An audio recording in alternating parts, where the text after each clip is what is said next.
Across the world's oceans, a long ribbon-shaped fish appears again and again. It slides between coral branches. It hides in rocky crevices. It glides across sandy seafloors. This animal is the eel. At first glance, most eels look fairly ordinary: sleek bodies, narrow heads, and movements that ripple through the water like a slow wave.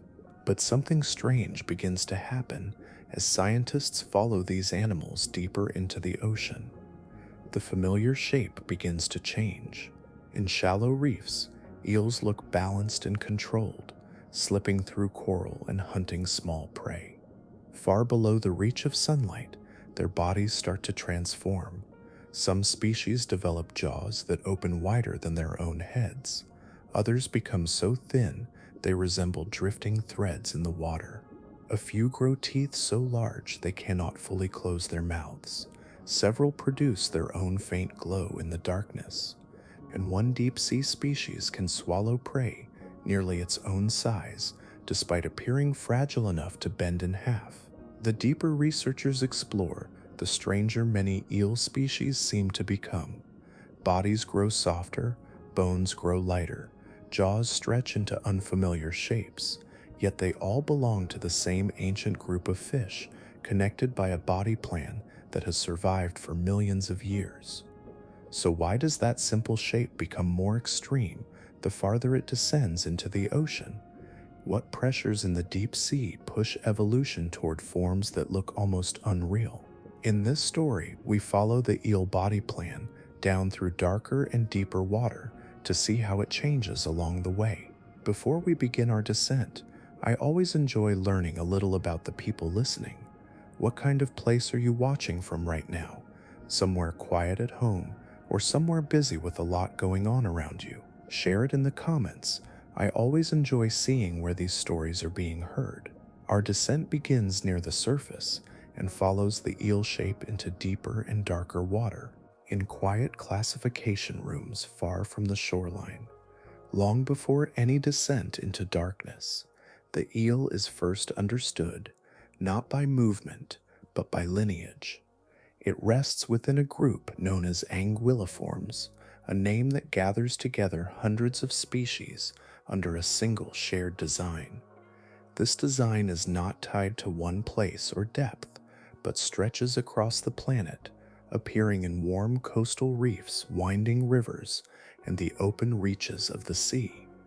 More than 800 species have been identified, each one carrying a variation of the same elongated form. Some inhabit shallow lagoons where light ripples across the sand, while others move through freshwater channels that twist inland for thousands of kilometers.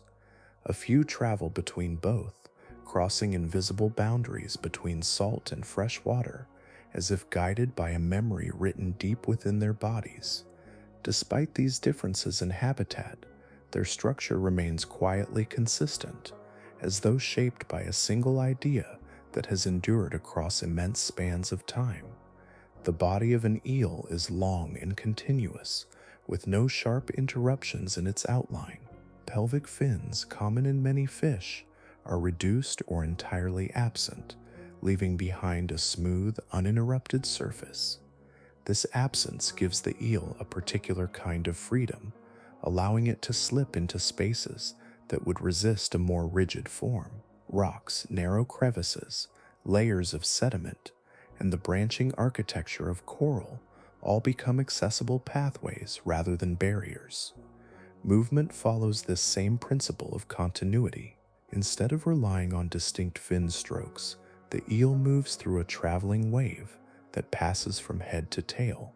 Each curve flows into the next, creating a motion that appears unbroken, like a ribbon carried by a slow current. This style of swimming allows for both patience and sudden acceleration, depending on the need.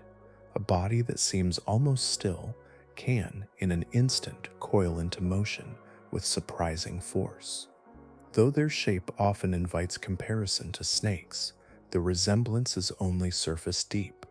Eels remain entirely within the world of fish, drawing oxygen through gills that open and close along the sides of the head.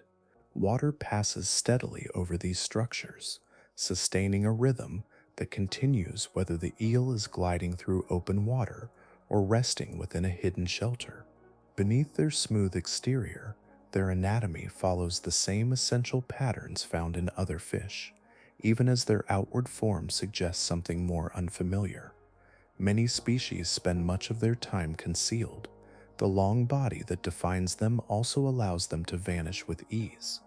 An eel may fold itself into the narrowest gap between stones, or bury part of its length beneath fine sand, leaving only the smallest hint of presence behind. In coral environments, some align their bodies with the natural lines of the reef, becoming almost indistinguishable from the surrounding structure.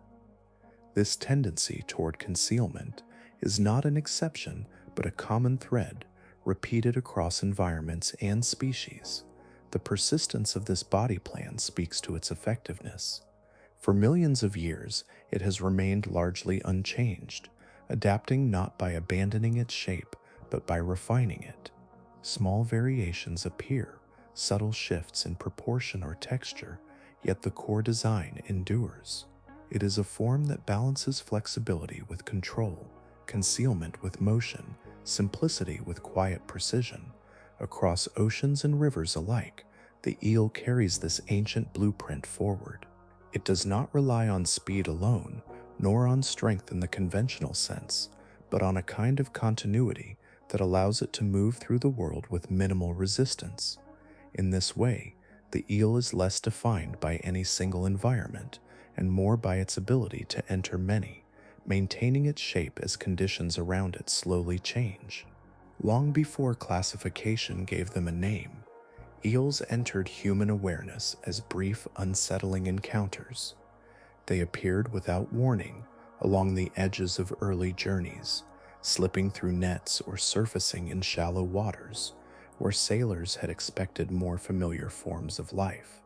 Their movements did not match the steady rhythms of other fish, and their bodies seemed to resist easy description, neither fully aligning with known creatures nor settling into a clear category.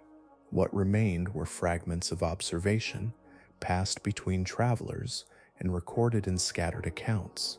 Across distant coastlines, these encounters began to gather into something more enduring. Ancient cultures wrote of eels moving between places in ways that seemed to ignore distance and boundary. In rivers, they would arrive in great numbers, filling channels that had once been empty, only to vanish again without leaving a visible trace of where they had gone. The idea of migration was present, yet incomplete, shaped more by repetition than by understanding. Without knowledge of their full journey, the pattern felt disconnected, as though one part of the story had been lost somewhere beyond reach. This absence of clarity followed eels into the earliest attempts at scientific study. Observers who sought to understand their origins found themselves circling the same uncertainty. Adult eels could be seen, captured, and described, yet no one could locate their beginning. There were no clear signs of reproduction, no eggs, no visible young that resembled the adults. Each effort to trace their life cycle seemed to dissolve into silence at the very moment it should have become most visible. Among those who considered this mystery was Aristotle, whose writings often sought to bring order to the natural world. Even within his careful observations, eels remained unresolved. He noted their presence, their habitats, and their behavior, yet could not identify how they came into being.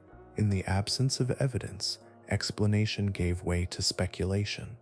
One prevailing belief held that eels did not reproduce in the way other animals did, but instead emerged spontaneously from mud or damp earth, formed by unseen forces rather than biological continuity. This idea, though inaccurate, persisted for centuries. It spread not because it was proven, but because it offered a form of completion where none could otherwise be found. Without access to the hidden stages of their development, the eel seemed to begin exactly where it was first observed. The quiet gaps in knowledge were filled with interpretations shaped by what could be seen, rather than what remained concealed. Over time, as naturalists continued their work, the mystery of the eel became less a curiosity and more a persistent question that resisted resolution. Each new observation added detail without providing closure. Eels were collected from rivers, lakes, and coastal waters, yet their earliest form remained absent from every known environment. It was as if the beginning of their existence took place in a part of the world that had not yet been reached. Gradually, this uncertainty began to shift, not through a single discovery, but through the slow accumulation of evidence that hinted at a more complex life cycle. The eel was not appearing from stillness, but passing through stages that were difficult to observe, carried across distances that blurred the connection between origin and arrival.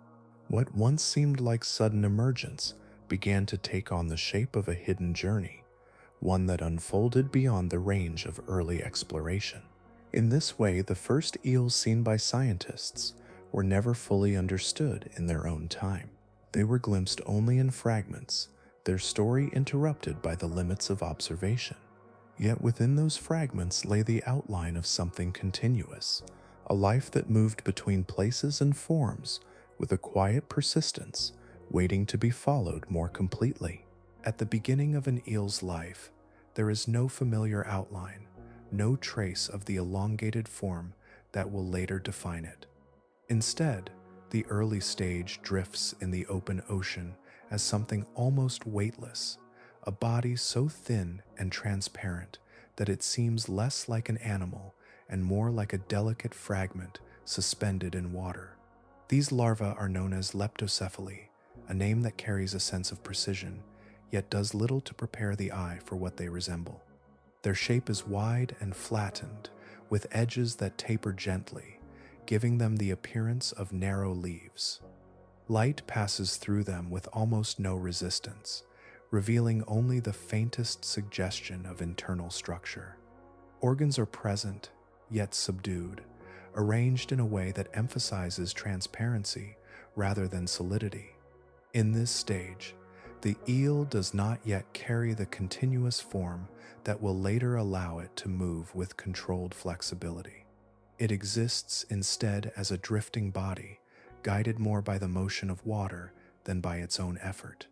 There is a quiet distance between this form and the adult eel, as though they belong to entirely different worlds. The larva does not coil or weave through its surroundings, nor does it conceal itself within narrow spaces. It remains exposed, suspended in the vastness of the ocean, where movement is slow and direction is shaped by currents that stretch across entire basins. These currents act as unseen pathways, carrying the leptocephalus far from the place where it first came into being. As it drifts, the larva grows, though not in the dense, solid way of many other fish. Its body remains thin, its transparency largely unchanged, even as it increases in size. This unusual growth pattern allows it to maintain a low density, conserving energy in an environment where active movement would demand more than it can sustain. The ocean itself becomes the primary force guiding its journey, moving it through regions that may be separated by vast distances. Time passes in this suspended state, measured not by landmarks or destinations, but by gradual internal change.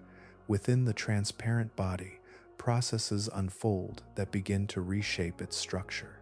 Tissues reorganize, proportions shift, and the wide, leaf-like form slowly gives way to something narrower and more defined. This transformation does not occur all at once, but unfolds with a quiet persistence, as though the larva is remembering a shape it has not yet taken. Eventually, the leptocephalus enters a stage where its body begins to contract and thicken. The broad surface that once caught the faintest movement of water diminishes, and a more familiar outline starts to emerge. This phase, often referred to as metamorphosis, marks a turning point in the eel's development. The drifting form gives way to a juvenile shape, one that carries the beginnings of the elongated body that will later define its movement and behavior. As this change completes, the young eel, now known as an elver, no longer resembles the fragile, translucent form it once was. Its body becomes more compact, more capable of directed motion, and less dependent on the currents that once carried it. The transformation is so complete that the connection between the two stages can feel almost distant, as though they were separate organisms linked only by a hidden continuity. In this early passage through life, the eel exists in a form that reveals little of what it will become. The leptocephalus drifts through the ocean not as a miniature version of the adult, but as something entirely its own, shaped by a different set of conditions and needs. Only through time and gradual change does it return to the familiar outline, carrying within it the memory of a beginning that remains almost invisible against the vastness of the sea. Efficiency, in the quiet logic of evolution, often appears not as complexity, but as restraint. The eel carries a design that seems almost minimal, yet within that simplicity lies a structure refined over immense stretches of time. Each part contributes without excess, forming a body that moves easily through environments where space is limited and surfaces are uneven. Length is the most visible feature, but it is not length alone that defines its usefulness. The body narrows gradually, allowing it to pass through openings that would resist broader forms. Where rigid fish might be turned away, the eel continues forward, adjusting its shape to the contours of its surroundings. Narrow passages become accessible routes, not obstacles, and the boundary between open water and solid structure begins to blur. This ability extends beyond movement into stillness. The eel does not always rely on speed or distance, but often on proximity and concealment. Within small gaps and sheltered spaces, it can remain nearly motionless, its form aligned with the surfaces around it. The body curves gently to match the shape of stone or sediment, reducing any clear outline. In such positions, it becomes part of the environment rather than something separate from it. Covering this structure is a surface that contributes in a quieter way. The skin produces a thin layer of mucus, almost imperceptible, yet essential.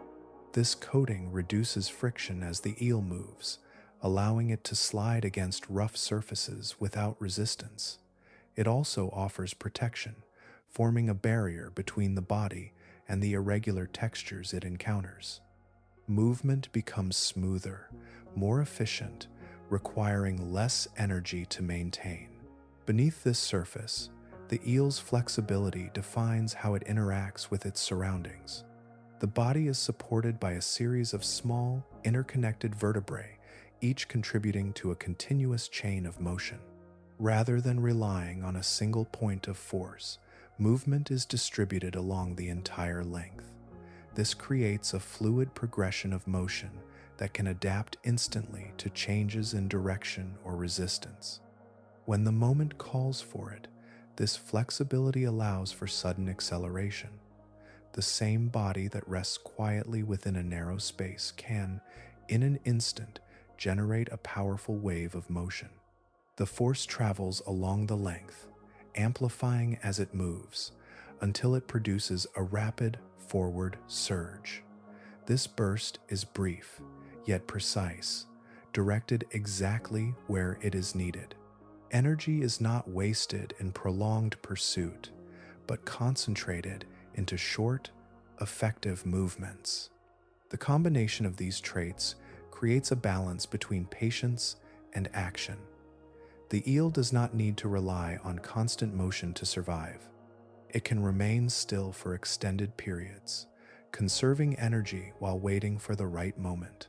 When that moment arrives, its body responds with a controlled release of stored potential, translating stillness into motion without hesitation. Across different environments, this design remains consistent, adapting through small variations rather than fundamental change. The same principles apply whether the eel is navigating through layered structures or resting within soft substrates. Its body does not impose itself upon the environment, but adjusts to it, maintaining a low profile while retaining the ability to move with precision. Over time, this approach has proven enduring. The eel's form does not depend on specialization to a single condition, but on versatility across many. It can enter spaces that are inaccessible to others, remain unseen within complex surroundings, and move with efficiency when action becomes necessary.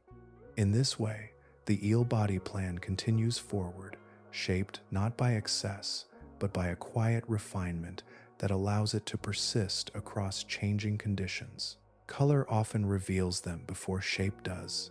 A patterned surface, sometimes mottled, sometimes banded, rests within the complex architecture of reef structures, its presence partially concealed, yet never entirely absent. Among the many variations of the eel form, moray eels have become one of the most recognized, not because they are the most numerous, but because they inhabit places where light still lingers and observation is possible. They live within warm coral environments, where structures rise and fold into intricate networks of openings and overhangs. Within these spaces, morays establish a kind of quiet residence. Their bodies extend deep into narrow cavities, with only the head and a small portion of the neck visible from the outside. This positioning allows them to remain sheltered while still observing the surrounding water. The reef itself becomes an extension of their body, offering both protection and access. During daylight, their presence is restrained. Movement is minimal, often limited to subtle adjustments as water passes over their gills. The mouth opens and closes in a slow, rhythmic motion, a behavior that can appear expressive but serves a steady physiological function. Oxygen is drawn across the gill surfaces in a continuous flow, maintaining a balance that supports their stillness. In this state, they remain largely within their chosen spaces, their bodies coiled in ways that match the contours around them. As light fades, their behavior shifts. The boundaries of their shelter become less defined, and the eel begins to extend outward. Movement becomes more deliberate, guided by senses that do not rely heavily on sight. Chemical cues in the water provide information about nearby organisms, creating a map that is invisible yet precise. The eel follows these signals with a controlled progression, advancing through the reef with a quiet efficiency. What distinguishes moray eels most clearly is not only their presence in these environments, but the structure hidden within their heads. Beyond the visible jaws lies a second set, positioned deeper within the throat. These pharyngeal jaws remain out of sight until the moment they are needed. When prey is captured, the outer jaws secure it briefly, and then the inner set moves forward, grasping and pulling the prey further inside. This action allows the eel to draw food inward without releasing its initial hold, a process that unfolds with a coordinated precision. This adaptation compensates for a limitation in their overall structure. Unlike many fish, morays lack large, powerful fins that could generate strong forward thrust. Their bodies are built for weaving and anchoring rather than sustained open water pursuit. Yet this does not diminish their effectiveness as predators. Instead, it shapes their strategy. They rely on proximity, on the careful positioning of their bodies within the reef, and on the ability to strike with accuracy when an opportunity arises. Their teeth are often long and pointed, arranged to secure rather than crush. Once prey is within reach, escape becomes unlikely. The combined action of both jaw sets ensures that movement continues inward, guided along a path that does not easily reverse. Each part of this process contributes to a feeding method that aligns with their environment, where space is confined and encounters are often brief. Within the reef, moray eels exist as both hidden and present, their forms integrated into the surrounding structure while remaining distinctly their own. They do not dominate the environment through speed or force alone, but through a careful balance of stillness and action. In this balance, their familiar shape takes on a different expression, one that reflects not only where they live, but how they have adapted to remain there over time.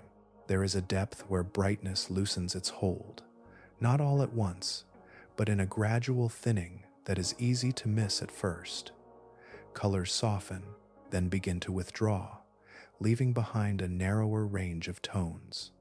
What was once vivid becomes muted, and the water takes on a cooler, more uniform shade. This change does not arrive as a boundary, but as a slow transition, one that reshapes the environment with each passing meter. As light diminishes, its energy fades with it. The warmth carried from above no longer reaches as easily into these layers, and the temperature begins to fall. The water grows colder, settling into a steadier state that changes little over time. In this cooler environment, movement carries a different cost. Processes slow, and organisms adjust to conserve energy wherever possible, aligning their rhythms with the conditions around them. At the same time, the steady flow of nourishment from above becomes less reliable. In shallower regions, food can be abundant, supported by the constant input of sunlight and the growth it sustains. Deeper down, this connection weakens. What arrives here often does so indirectly, carried from higher layers in small, drifting fragments. These particles, sometimes described as marine snow, descend slowly, providing a sparse and uneven source of sustenance. The scarcity of food begins to shape behavior. Animals can no longer depend on frequent feeding and instead must endure longer intervals between meals. Some reduce their activity, conserving energy by limiting movement to only what is necessary. Others develop ways to make the most of rare opportunities, ensuring that when food does appear, it is not easily lost. In this environment, efficiency becomes essential, influencing not only how animals move, but how their bodies are structured. Vision, once guided by abundant light, becomes less dependable. As brightness continues to fade, many species begin to rely on other forms of perception.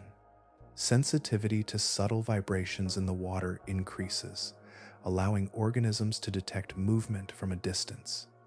Chemical signals carried through the surrounding fluid provide information about nearby life. These senses create a different kind of awareness, one that does not depend on sight, but on the continuous exchange between body and environment. Gradually, new adaptations begin to emerge. Eyes, where they remain, may grow larger to capture what little light is available, or in some cases diminish if vision becomes less useful. Body forms shift toward conserving energy, often becoming softer or less dense. Movement patterns change, favoring slow, deliberate actions over constant motion. Each adjustment reflects the same underlying pressure, a need to exist within conditions that offer less light, less warmth, and fewer resources. Over extended periods, these changes accumulate. What begins as a subtle adjustment becomes a defining trait, carried forward through generations. The deeper regions of the ocean do not simply host different species, but shape them through a consistent set of constraints. Darkness, cold, and scarcity act together, guiding the development of life in ways that differ from the conditions above. In this gradual descent, the environment itself becomes a quiet force of transformation. It does not impose sudden change, but applies steady pressure, encouraging forms that can endure with minimal energy and maximum efficiency. As the water deepens, Life continues, but it follows a different set of patterns, shaped by the slow and persistent influence of a world where light no longer leads. A boundary takes shape not as a line, but as a quiet fading into something more restrained. Around 200 meters below the surface, the ocean enters a region often called the twilight zone, where illumination lingers only in its weakest form. Light still arrives, but it is filtered, reduced to a narrow band of blue that penetrates farther than other colors. What remains is soft and distant, a diluted version of the brightness above. Within this layer, visibility changes in subtle ways. Shapes lose their edges more quickly, dissolving into the surrounding water unless they are close. The clarity of earlier depths gives way to a softer, more uncertain view, where perception depends on contrast rather than detail. Movement becomes harder to follow, and stillness begins to carry a different kind of advantage. Animals that live here adjust to these conditions through gradual shifts in form. Many develop eyes that are larger in proportion to their bodies, allowing them to gather as much of the remaining light as possible. These eyes are often positioned to maximize their field of view, sensitive to the faintest variations in brightness. Even the smallest change in light can signal the presence of another organism, whether it is drifting above or passing through nearby water. At the same time, another adaptation begins to appear, one that does not rely on external light at all. Some organisms produce their own illumination through bioluminescence, a process driven by chemical reactions within specialized cells. This light is not constant but controlled, appearing in pulses or steady glows depending on the species. It can take many forms, from small points that flicker briefly to more sustained emissions that outline parts of the body. This self-generated light serves multiple purposes. In some cases, it may act as a lure, drawing other organisms closer through subtle signals that mimic familiar patterns. In others, it provides a form of communication, allowing individuals to recognize one another within the dim surroundings. There are also instances where light functions as concealment, blending with the faint illumination from above to reduce the animal's outline when viewed from below. Each use reflects a different solution to the same condition, a response to an environment where natural light no longer provides reliable guidance. The presence of bioluminescence introduces a new kind of visual landscape. Instead of continuous brightness, the water is punctuated by brief points of light, appearing and disappearing without warning. These flashes do not illuminate the surroundings in a broad sense, but create momentary signals that carry meaning for those adapted to interpret them. The ocean in this region becomes a place where light is used sparingly, shaped by intention rather than abundance. As these adaptations take hold, the forms of life within the twilight zone begin to diverge from those found above. Bodies may become more elongated or more delicate, reflecting the need to conserve energy while maintaining sensitivity to the environment. Movement often becomes slower and more measured, guided by subtle cues rather than clear visual targets. Each adjustment aligns with the conditions of this depth, where light is limited and perception must extend beyond simple sight. In this region, the ocean does not become empty, but transforms into a quieter system of interaction. Light remains present, though altered, and life continues within its constraints. The twilight zone holds a balance between visibility and obscurity, where organisms adapt not by resisting the fading light, but by learning to use what remains, or by creating their own in its absence. Subtle distortions begin to appear in the familiar outline, not enough to break recognition, yet enough to suggest that the form is being gently reshaped. In these middle depths, The eel still carries the continuity established earlier, but its proportions begin to shift in ways that feel less balanced, as though the environment is drawing certain features outward while reducing others. The body, once moderate in thickness, starts to narrow further, becoming more delicate along its length. This reduction is not simply a loss, but a redistribution, allowing the eel to move with even less resistance through the surrounding water. The profile becomes finer, almost thread-like in some cases, giving the impression of something that occupies less space than it actually does. This change aligns with a world where energy must be used carefully and where excess mass offers little advantage. Along the front of the body, the head begins to stretch into a more extended shape. The jaws lengthen, becoming more pronounced and sometimes disproportionately large compared to the rest of the form. This extension alters the way the eel interacts with its surroundings. Instead of relying solely on close contact, it can reach slightly farther, increasing the range within which it can detect and capture passing prey. Teeth follow this same trend, growing longer and more pointed.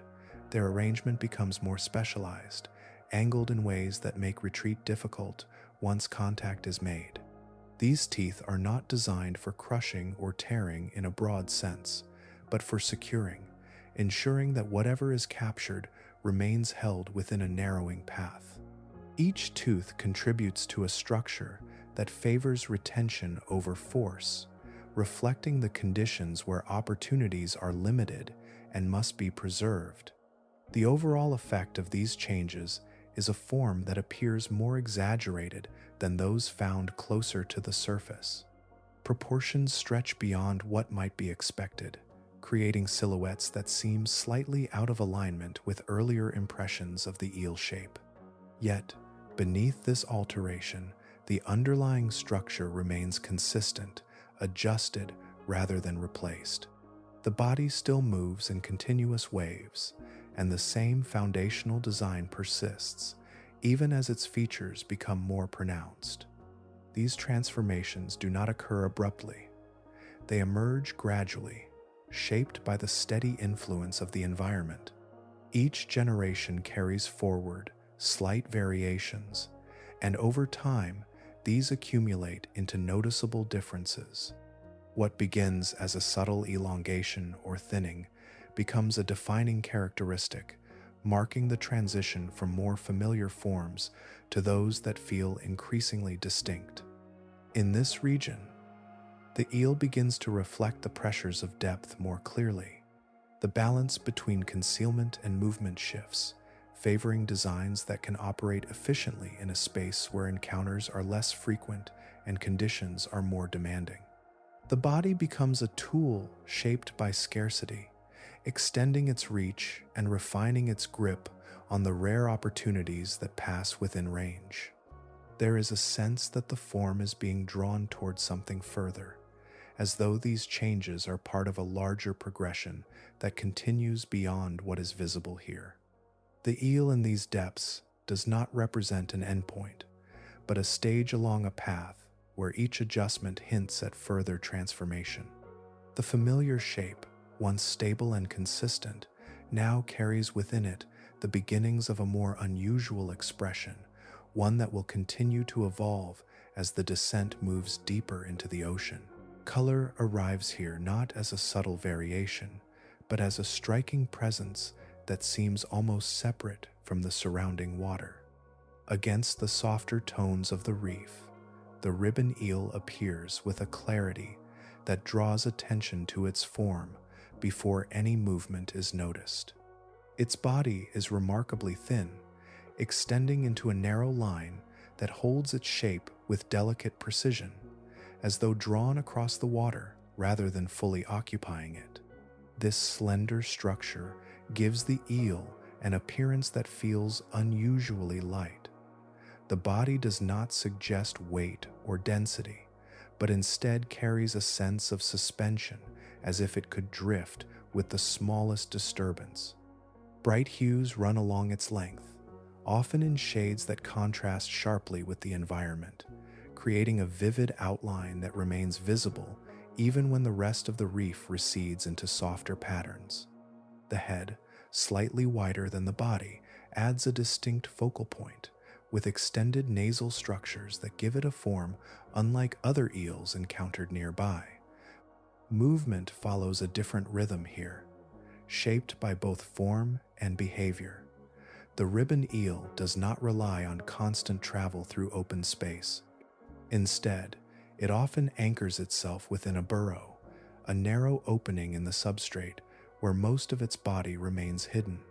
From this position, only a portion of its length extends outward, held upright in the water. The exposed section moves with a gentle, continuous motion, swaying back and forth in a way that mirrors the slow shifting of the surrounding currents.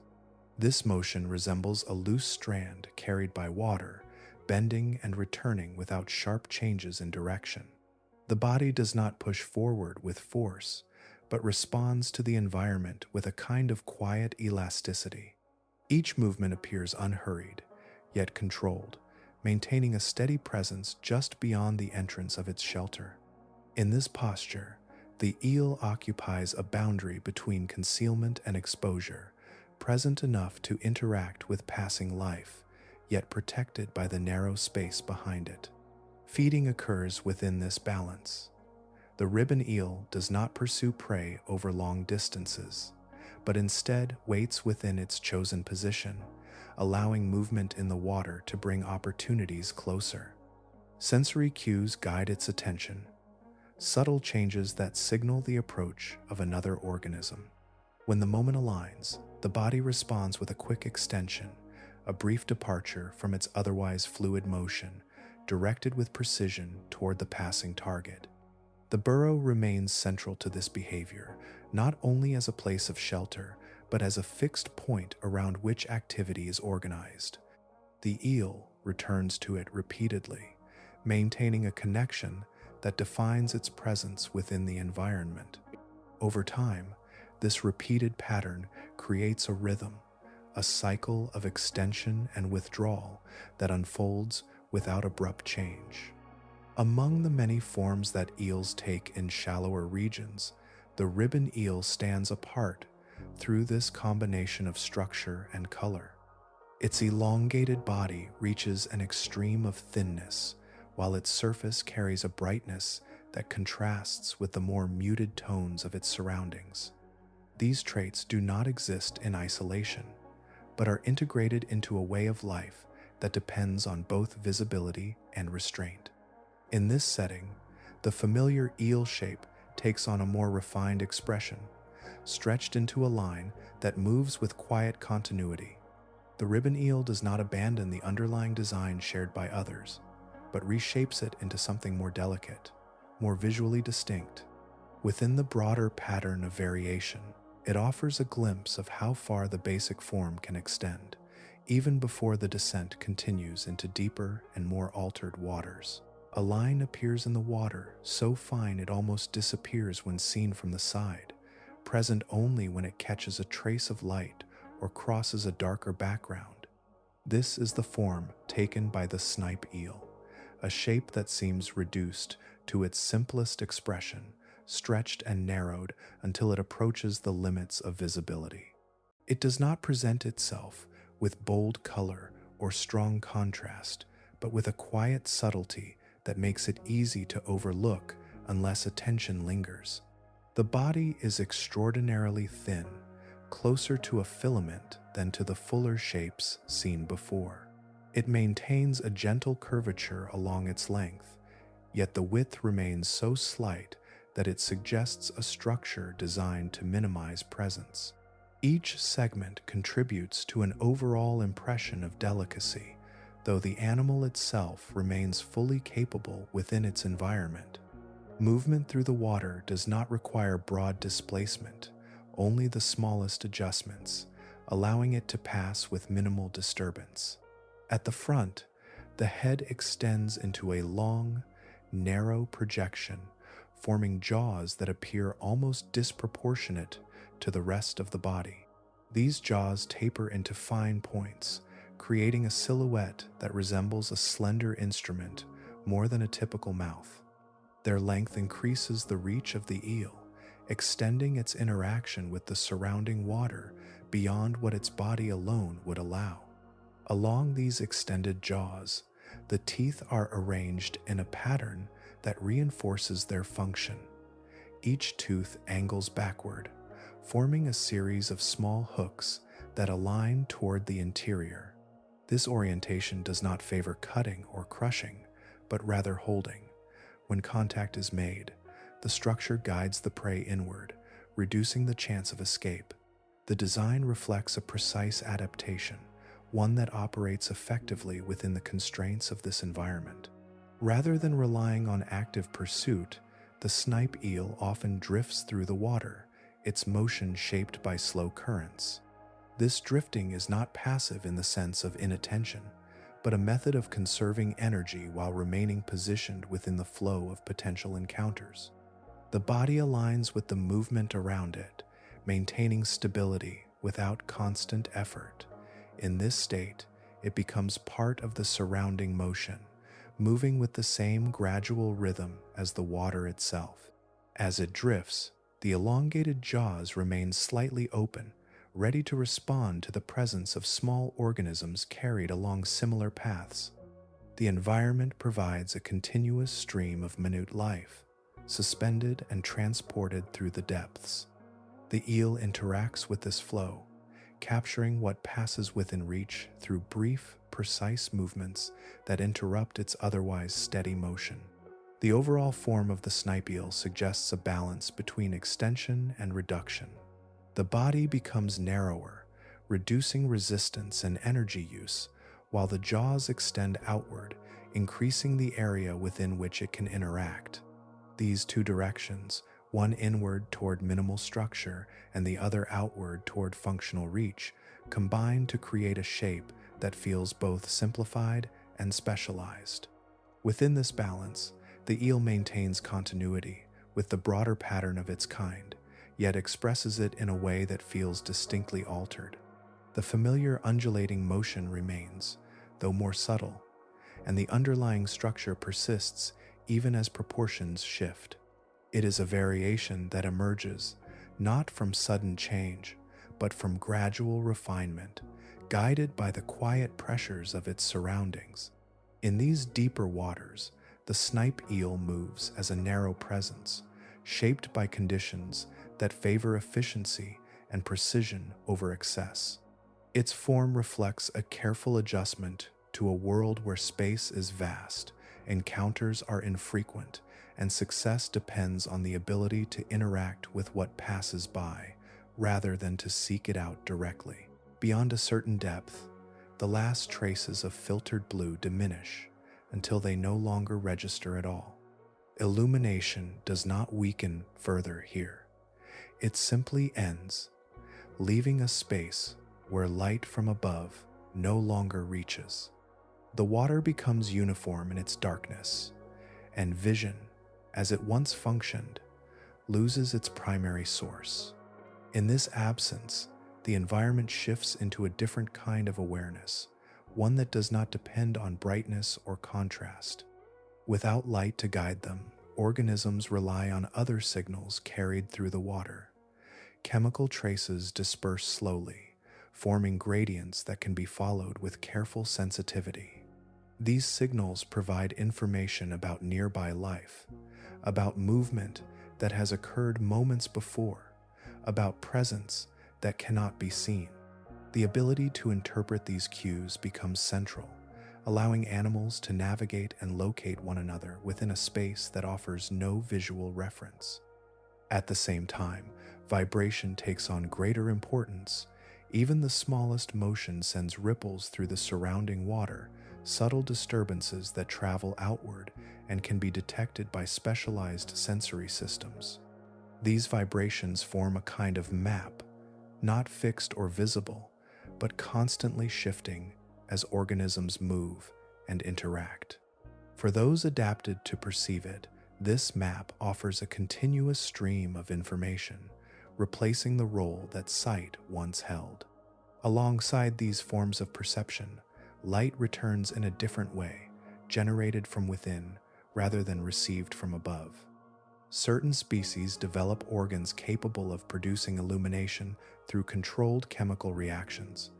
This bioluminescence appears in varied patterns, sometimes as small points along the body, sometimes concentrated in specific structures. The light is often faint, yet distinct against the surrounding darkness, creating signals that can be used for multiple purposes. In some cases, this self-generated light serves as a lure, drawing other organisms closer through patterns that resemble familiar cues. In others, it functions as a means of communication, allowing individuals to recognize or signal to one another. There are also instances where light acts as a form of disguise, matching the faint glow from distant sources to reduce the outline of the body when viewed from below. Each use reflects a careful balance between visibility and concealment, shaped by the conditions of this depth. The physical structure of many animals begins to change in response to these constraints.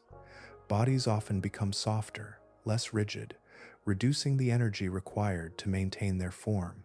Dense tissues give way to lighter compositions, allowing for greater flexibility and lower metabolic demands. This softness does not imply fragility in the conventional sense, but rather an adaptation to a world where efficiency is essential and excess structure offers little benefit. Movement follows this shift. With limited energy available, actions become more measured, avoiding unnecessary exertion. The body is used with precision, each motion aligned with a specific purpose. Long periods of stillness are common, not as inactivity, but as a strategy that preserves energy until it is needed.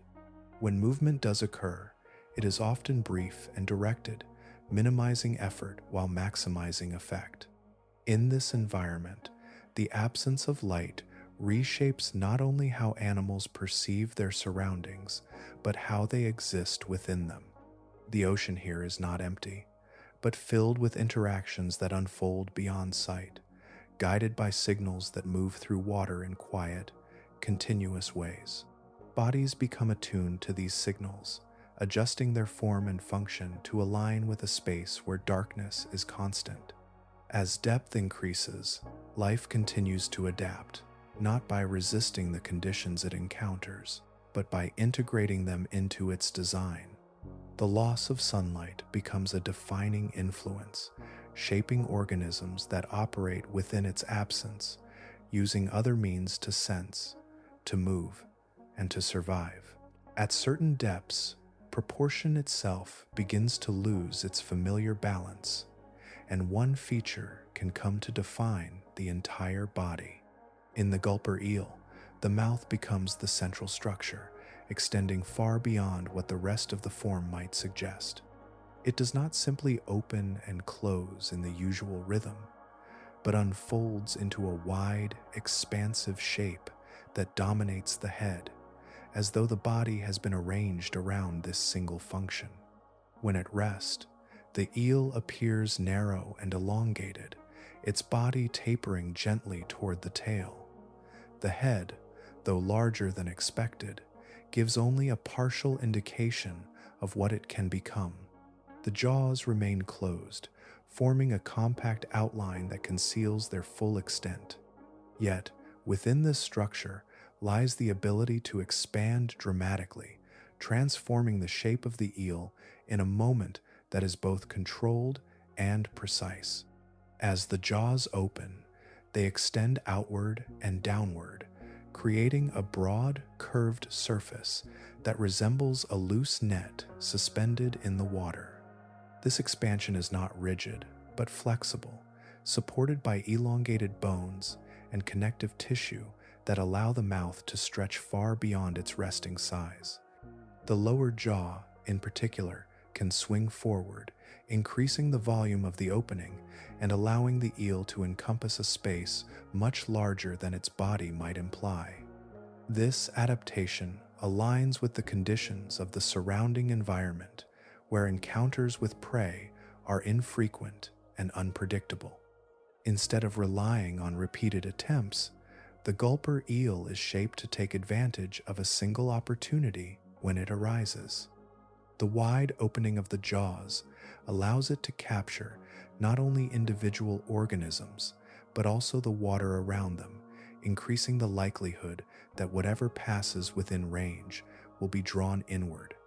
Once prey is enclosed, the structure of the mouth begins to contract, guiding the captured material toward the interior.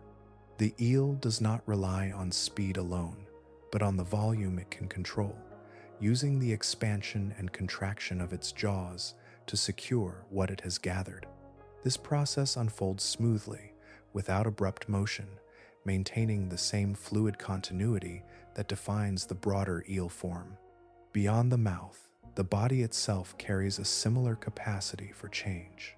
The stomach is capable of expanding significantly, accommodating meals that may approach or even exceed the size of the eel's usual proportions. This expansion is gradual, allowing the body to adjust without strain, storing energy from rare feeding events.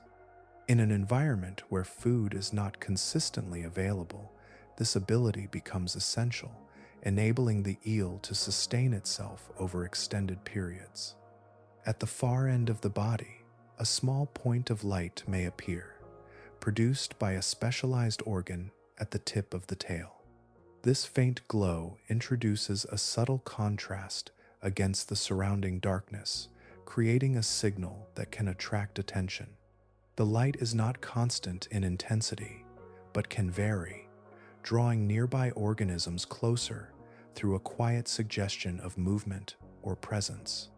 Positioned away from the head, it extends the eel's reach, inviting interaction at a distance.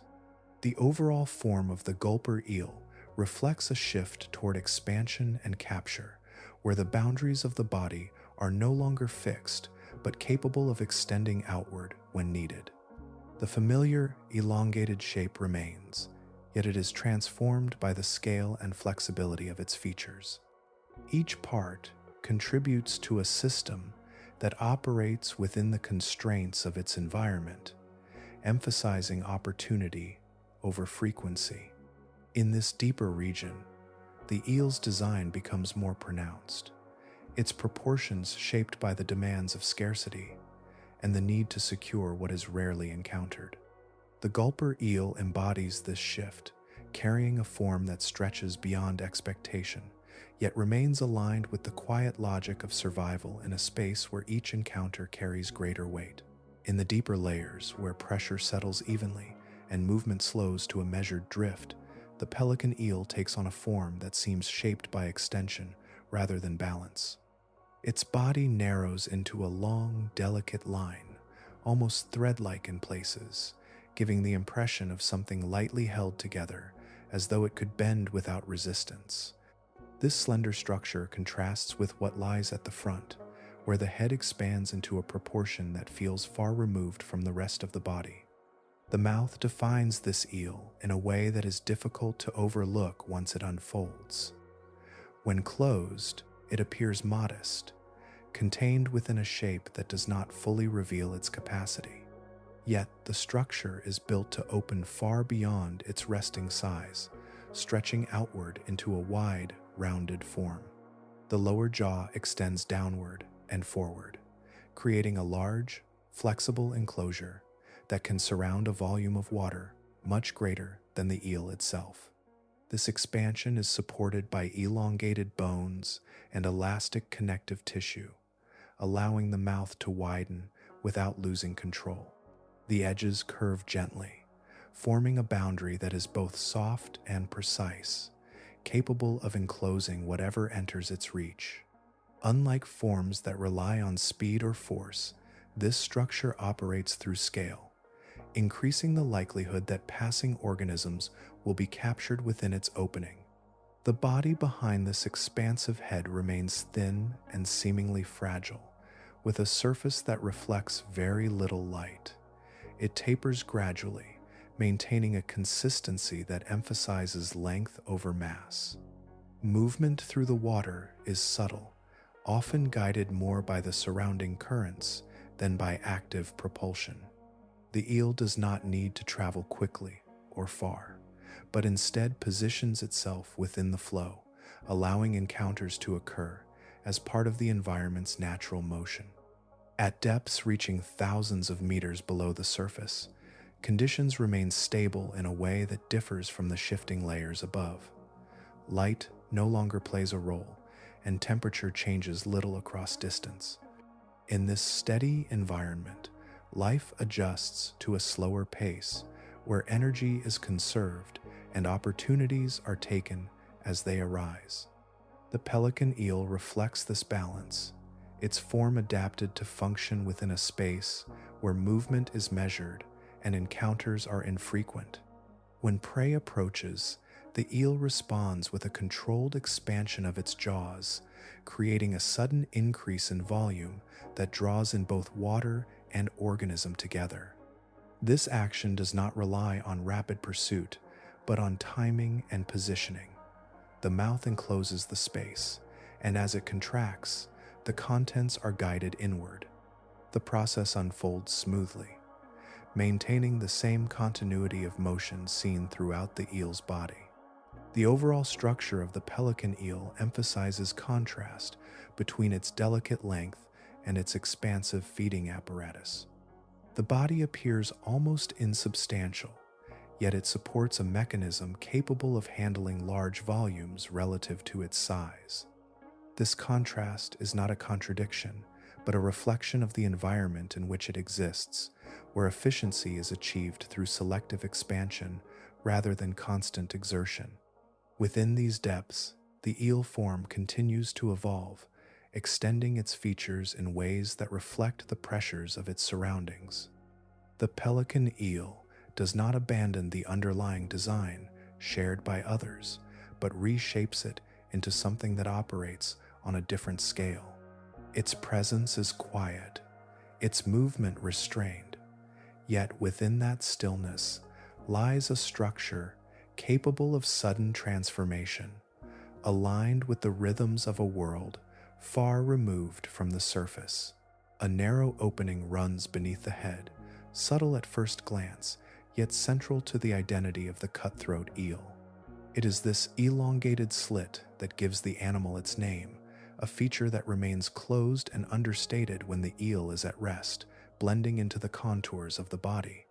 Only when it begins to feed does this structure reveal its full purpose, unfolding into a space that extends the capacity of the mouth beyond its apparent limits. The head itself appears modest, without the exaggerated proportions seen in other deep-dwelling forms.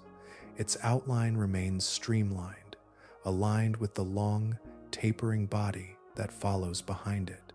Yet, beneath this simplicity lies a mechanism designed to increase the volume available for capturing and holding prey. The slit beneath the jaw is not separate from the feeding process, but integrated into it, forming an extension that works in coordination with the jaws above. When the eel encounters food, the lower region expands, creating a larger chamber through which water and prey can pass. This expansion is controlled, shaped by flexible tissues that allow the structure to widen without losing cohesion.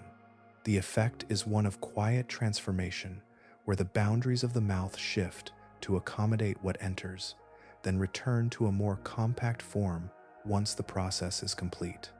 The body of the cutthroat eel reflects the conditions of its environment, remaining elongated and relatively slender, with a softness that reduces the energy required to maintain its shape. In these depths, where resources are limited and movement must be efficient, excess structure becomes unnecessary. The eel's form adapts accordingly, favoring flexibility and conservation over rigidity. It inhabits regions far below the surface, where the ocean settles into a steady state of darkness and pressure. These depths are not defined by variation, but by consistency, a uniform environment where change occurs slowly, if at all. Within this space, the cutthroat eel moves with restraint, its actions guided by the need to preserve energy while remaining responsive to rare opportunities. Perception here does not rely on sight, but on other forms of detection that allow the eel to sense what cannot be seen. Subtle disturbances in the water, faint chemical traces, and the presence of nearby organisms are interpreted through sensory systems adapted to this environment. These signals guide the eel's movements, informing it of when to remain still and when to respond. Feeding, when it occurs, is shaped by this combination of structure and perception. The eel does not pursue prey over long distances, but instead relies on positioning and timing. When contact is made, the expansion of the slit beneath the jaw increases the volume through which prey can be drawn inward, enhancing the effectiveness of the capture. The process unfolds smoothly, without abrupt force, maintaining the same measured rhythm that defines its movement. The name given to this eel reflects a visible feature, yet the significance of that feature lies in how it functions within the broader design of the body. It is not an isolated trait, but part of a coordinated system that allows the eel to operate within a space where opportunities are limited and must be used efficiently. In the deeper reaches of the ocean, the eel form continues to adjust, each variation reflecting a response to the conditions encountered. The cutthroat eel represents one such adjustment, where expansion is achieved not through outward exaggeration, but through a subtle extension hidden beneath the surface. Its presence remains quiet, its movements controlled, yet within that restraint lies a structure capable of adapting to the demands of a world where each moment carries significance. Weight in the deep ocean becomes less a measure of strength and more a cost that must be carefully managed. In shallower regions, dense skeletal structures provide stability and support against constant movement, but farther below, where motion slows and pressure remains steady, that same density begins to demand more energy than it returns. Over time, many fish adjust by reducing what is no longer necessary, allowing their internal framework to become lighter and less rigid. Bone, though strong, requires continuous maintenance. It must be built, repaired, and sustained through metabolic processes that consume energy. In an environment where food is limited and unpredictable, this ongoing cost becomes significant.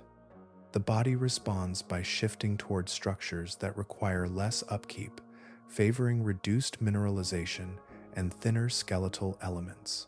What remains is sufficient to maintain form, yet no more than needed. As this change takes hold, the overall composition of the body begins to soften. Muscles may become less dense, connective tissues more flexible, and the boundaries between internal structures less sharply defined. This softness allows the body to adapt to external pressure without resistance, distributing force evenly rather than opposing it. Instead of relying on rigidity, the organism achieves stability through compliance with its surroundings. This lighter framework also influences how the fish moves. Without heavy bones anchoring each motion, the body can bend more easily, allowing for smoother, more energy-efficient movement. Actions become more fluid, requiring less force to initiate and sustain.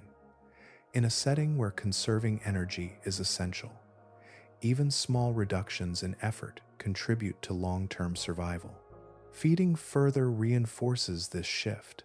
Many deep-sea fish encounter prey infrequently, and when they do, the opportunity must be used fully. A softer body allows for expansion, enabling the stomach and surrounding tissues to stretch and accommodate larger meals. This capacity does not depend on rigid boundaries, but on flexibility, allowing the body to adjust its volume temporarily without damage. Once the meal is processed, the structure returns to its prior state, maintaining a balance between expansion and stability. The reduction of heavy bones also affects buoyancy. In deeper waters, where maintaining position without constant movement is advantageous, a lighter body can remain suspended more easily. Instead of expending energy to stay within a certain depth, the fish can rely on its composition to achieve a natural equilibrium. This passive stability reduces the need for continuous adjustment, aligning with the broader pattern of energy conservation. Over extended periods, these adaptations become more pronounced, shaping species that differ significantly from their shallower counterparts.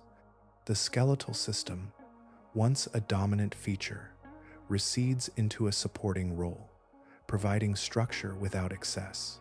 The body, in turn, becomes a more integrated whole, where flexibility and efficiency take precedence over strength in the traditional sense. This transformation does not occur as a single event, but as a gradual response to consistent conditions. Each generation carries forward slight reductions in density, slight increases in flexibility, until the overall form reflects the demands of its environment. The result is a body that appears almost delicate, yet functions effectively within the pressures it encounters. In the deep ocean, survival depends not on resisting the environment, but on aligning with it. The loss of heavy bones represents one expression of this alignment, a shift toward forms that require less energy, move with less effort, and adapt more easily to the conditions around them. Through this quiet adjustment, the structure of the body becomes part of a larger pattern, shaped by the steady influence of a world where efficiency determines persistence. Light returns here, not from above but from within the body itself, appearing as a faint emission that interrupts the uniform darkness. In certain eels, this glow is produced through chemical reactions that take place inside specialized tissues. Molecules interact in controlled sequences, releasing small amounts of energy in the form of visible light. The process unfolds quietly, without heat or noise, creating illumination that seems to emerge directly from the organism rather than from its surroundings. These glowing regions may appear along different parts of the body, sometimes concentrated near the head, sometimes distributed in subtle patterns along the length. The intensity varies, often remaining dim, yet distinct enough to stand apart against the absence of ambient light. The eel does not radiate continuously in all cases, but can regulate this output, allowing the glow to appear and fade as needed. This control transforms light into a deliberate signal rather than a constant feature. In a space where sight is otherwise limited, even a small amount of light can alter interaction. A faint glow can draw attention, creating a point of focus within the surrounding darkness. For potential prey, this illumination may resemble the presence of something familiar, a cue that encourages approach. The eel, positioned within this subtle field, waits as movement brings organisms closer, reducing the need for active pursuit. At other times, the same light can function in a different way. When confronted by a larger presence, sudden illumination may disrupt the clarity of the encounter. A brief flash or shifting pattern can alter the perception of shape and position, making it more difficult for another organism to track movement accurately. The eel does not rely on brightness alone, but on timing and variation, using light as a tool that changes the context of an interaction.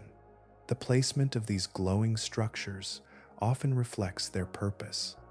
Some are positioned to extend outward, projecting light into the surrounding water, while others remain closer to the body, creating a more contained effect. In certain cases, Light may originate from a specific point, such as a small organ that acts almost like a distant signal, separate from the main body. Each arrangement suggests a different strategy, shaped by how the eel engages with its environment. The chemistry behind this glow remains consistent across many species, involving compounds that react in the presence of oxygen to produce light. These reactions are efficient, requiring relatively little energy, an important quality in a setting where resources are limited. The eel can generate illumination without significantly increasing its metabolic demands, allowing it to use light without compromising its overall balance. As with other adaptations in these depths, bioluminescence integrates with the eel's existing structure rather than replacing it. The elongated body remains, the fluid movement persists, and the underlying design continues to guide its behavior. The addition of light extends its capabilities, offering a new way to interact with a world where visibility is otherwise constrained. Over time, this ability becomes more than a simple feature. It becomes part of the eel's presence within the environment, influencing how it is perceived and how it perceives others. Light, once absent, now appears in controlled forms, shaping encounters in ways that do not rely on the conditions of the surface. In this darkness, illumination is no longer a background condition, but an active element, created and used by the organisms themselves. The eel, through its ability to produce light, participates in this quiet exchange, using subtle signals to navigate a space where survival depends on precision, timing, and the careful use of every available resource. Far below the reach of shifting currents, the weight of the ocean gathers steadily, layer upon layer, pressing downward with a consistency that never lifts. Each descent adds more of this force, not in sudden increments, but through a continuous accumulation that shapes everything within it. Pressure here is not felt as movement or impact, but as a constant presence, surrounding every surface and filling every space. As depth increases, this force grows immense, compressing water and the bodies within it. Yet, the organisms that live here are not crushed or distorted because their internal conditions match the environment that surrounds them. There is no sharp boundary between inside and outside, but a balance that allows structure to remain intact. The body adapts to exist within this pressure rather than resist it, maintaining its form through quiet alignment. At the level of molecules, this environment introduces challenges that are less visible but equally significant. Proteins, the functional components that carry out essential processes within cells, are sensitive to pressure. Under extreme conditions, their shapes can shift, altering their ability to perform the tasks required for survival. If these structures lose their proper form, the systems they support begin to falter. In response, deep-sea organisms evolve proteins that remain stable even under immense pressure. Their structures are subtly modified, allowing them to maintain their shape and function despite the forces acting upon them. These adaptations occur through small changes in composition, adjustments that strengthen the bonds within the protein and preserve its activity. The result is a set of molecular tools that operate reliably in conditions that would disrupt those from shallower environments. Alongside these structural adjustments, certain compounds accumulate within the cells, helping to stabilize proteins further. These molecules interact with the proteins, supporting their proper configuration and preventing unwanted changes. This chemical support system works continuously, maintaining the internal balance required for life to proceed without interruption. The influence of pressure extends beyond individual molecules to the overall design of the body. Spaces within tissues are minimized, reducing the potential for compression to cause damage. Fluids within the body are maintained at conditions that mirror the surrounding environment, preventing imbalances that could disrupt function. This harmony between internal and external conditions allows the organism to exist without strain, even as the weight above remains immense. Movement within this environment reflects the same principles. Actions are measured and controlled, not because of restriction, but because efficiency is essential.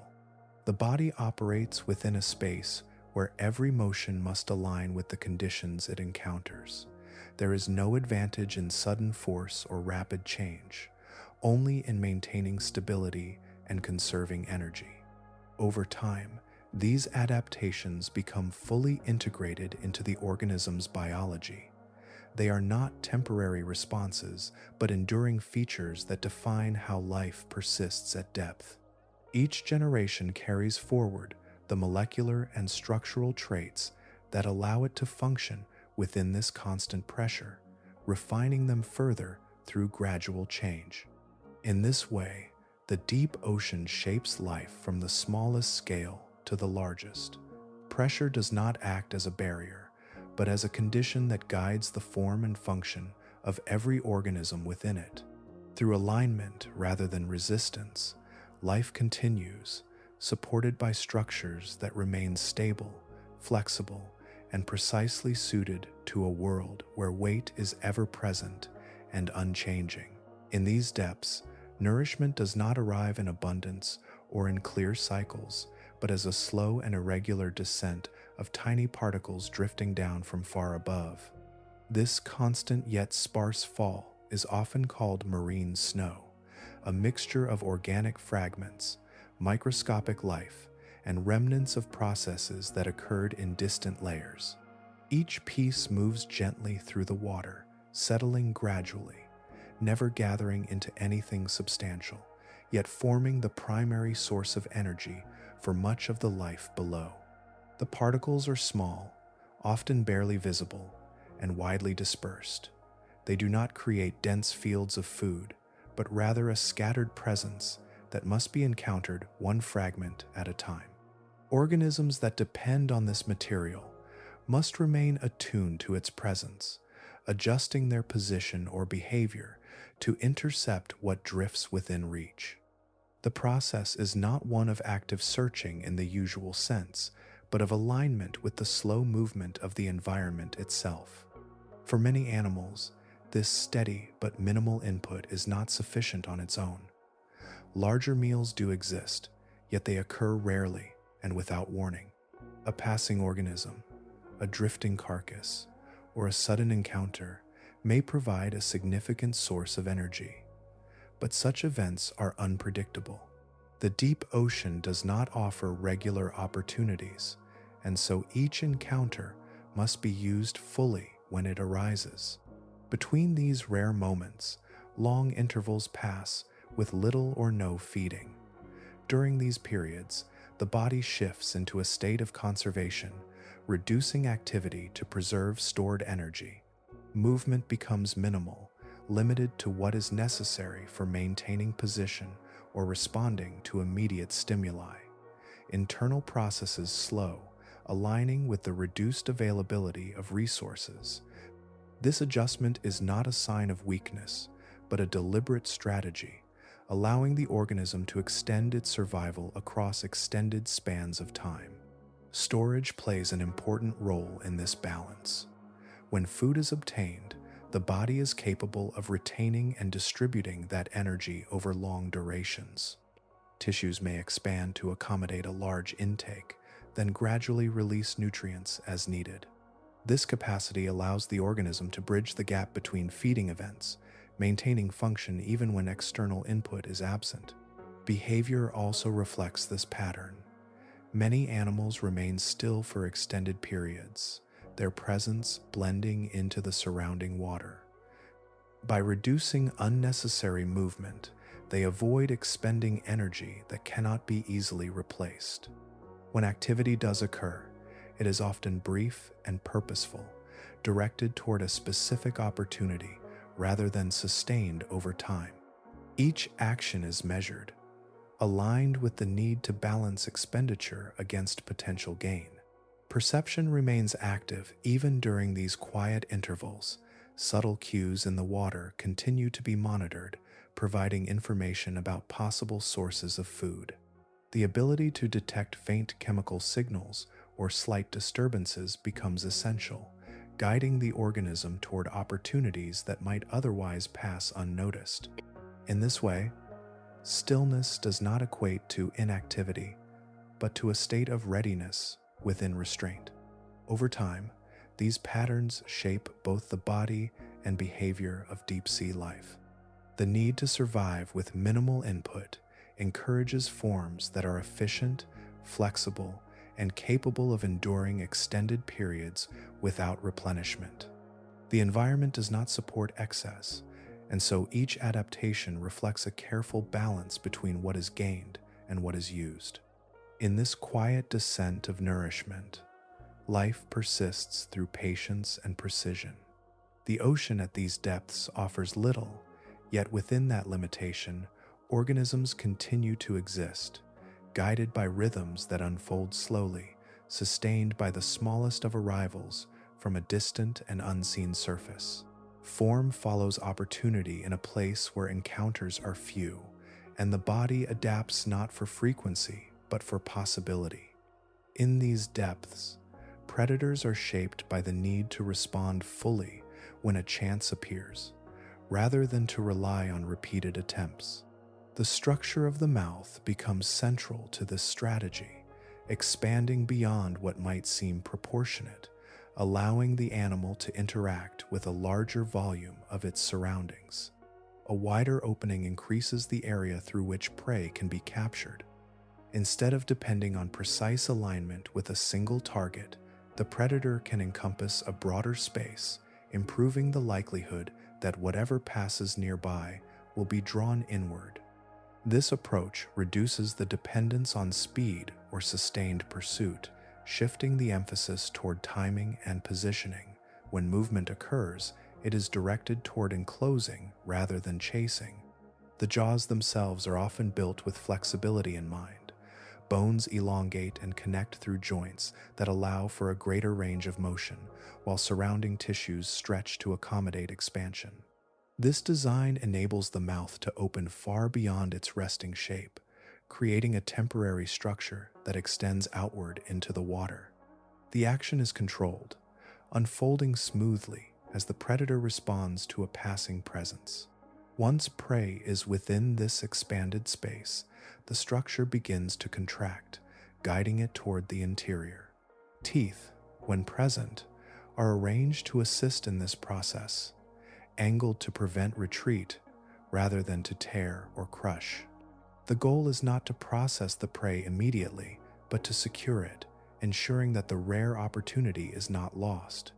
Each element of the mouth works in coordination, forming a system that captures and retains rather than pursues repeatedly.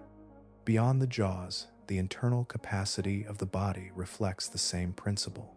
Stomachs are capable of significant expansion, allowing predators to store large amounts of food relative to their usual size.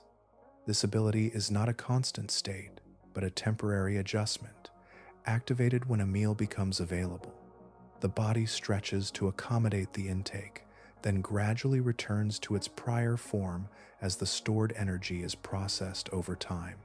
This capacity for storage is essential in an environment where feeding events are unpredictable. A single successful capture may need to sustain the animal for extended periods, and so the body is designed to make full use of that moment.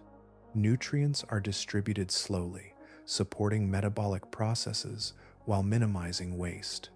The predator does not rely on a steady supply, but on the careful use of what has been obtained. Movement patterns align with this approach. Predators often remain still for long durations, conserving energy while maintaining awareness of their surroundings. When action occurs, it is brief and deliberate, focused on the moment of capture rather than prolonged activity. This balance between stillness and motion reflects the broader conditions of the deep ocean, where efficiency determines survival. The overall form of these predators reveals a shift in priorities. Instead of streamlined shapes built for constant motion, their bodies accommodate expansion and storage, allowing them to respond effectively to rare encounters. The mouth becomes a primary interface with the environment, extending the reach of the animal without requiring continuous effort. In this setting, size is not merely a matter of scale, but of function. A larger mouth does not indicate excess, but a refined adaptation to scarcity. It increases the chance that when an opportunity appears, it can be fully utilized. Through this adjustment, deep-sea predators align their structure with the conditions they face, shaping their bodies to capture, retain, and endure within a world where each encounter carries lasting significance. Motion here often begins without effort, as if the water itself decides the direction and the body simply accepts it. In these depths, where energy is scarce and movement must be carefully balanced, some eels adopt a strategy that relies less on propulsion and more on surrender to the surrounding flow. They drift, not aimlessly, but in quiet alignment with currents that move slowly through the dark.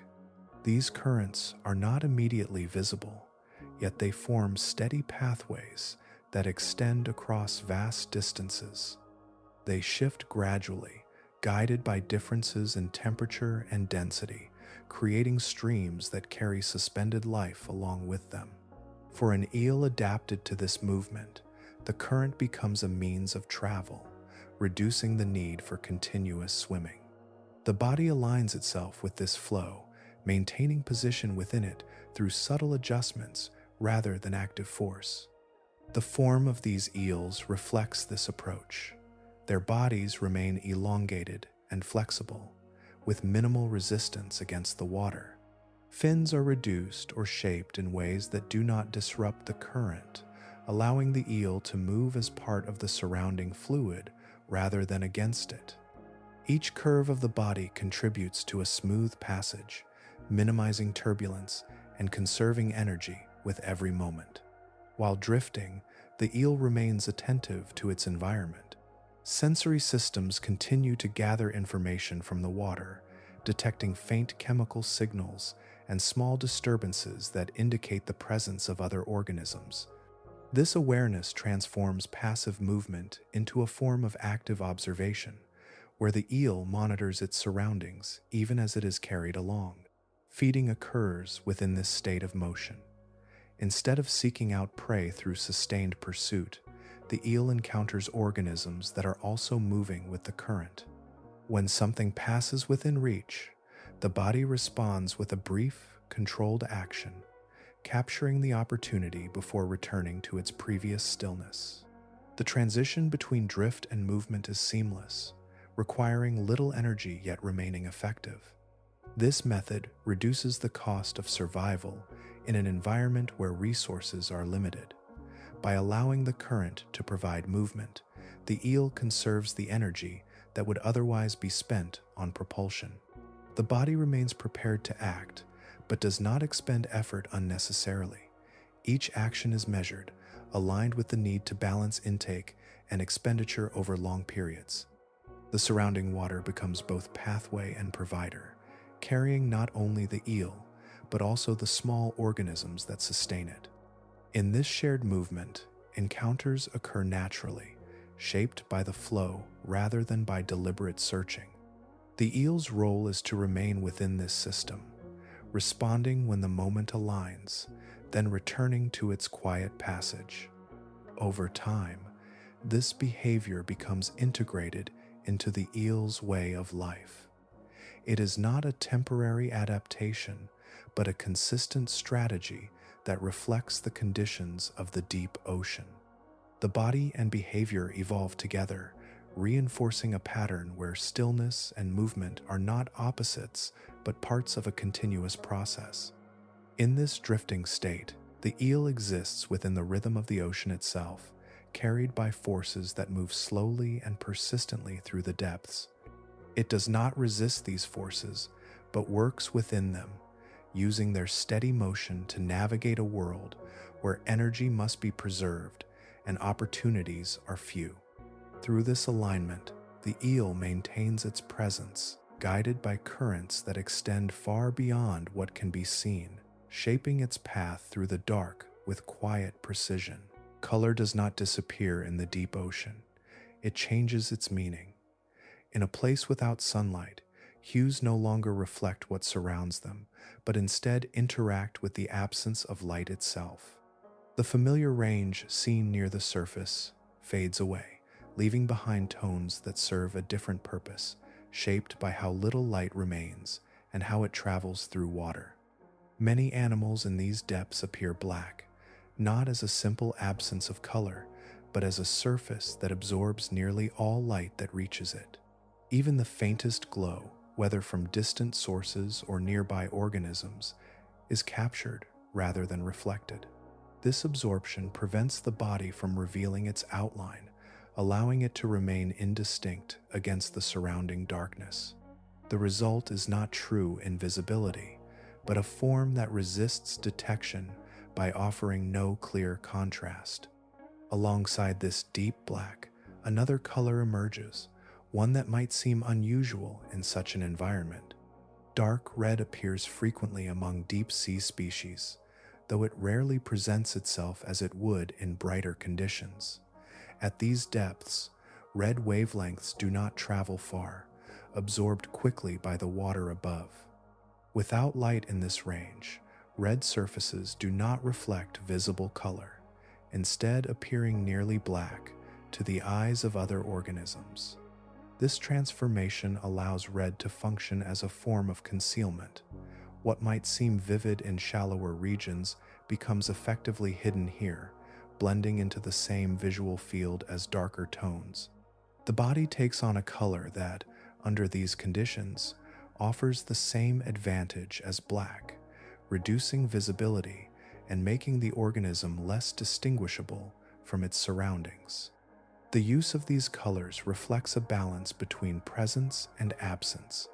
The body remains physically there, moving and interacting with its environment, yet visually it becomes subdued, merging with the limited light available. This balance allows the organism to exist without drawing attention, an important quality in a space where both predator and prey rely on subtle cues. Surface texture also contributes to this effect.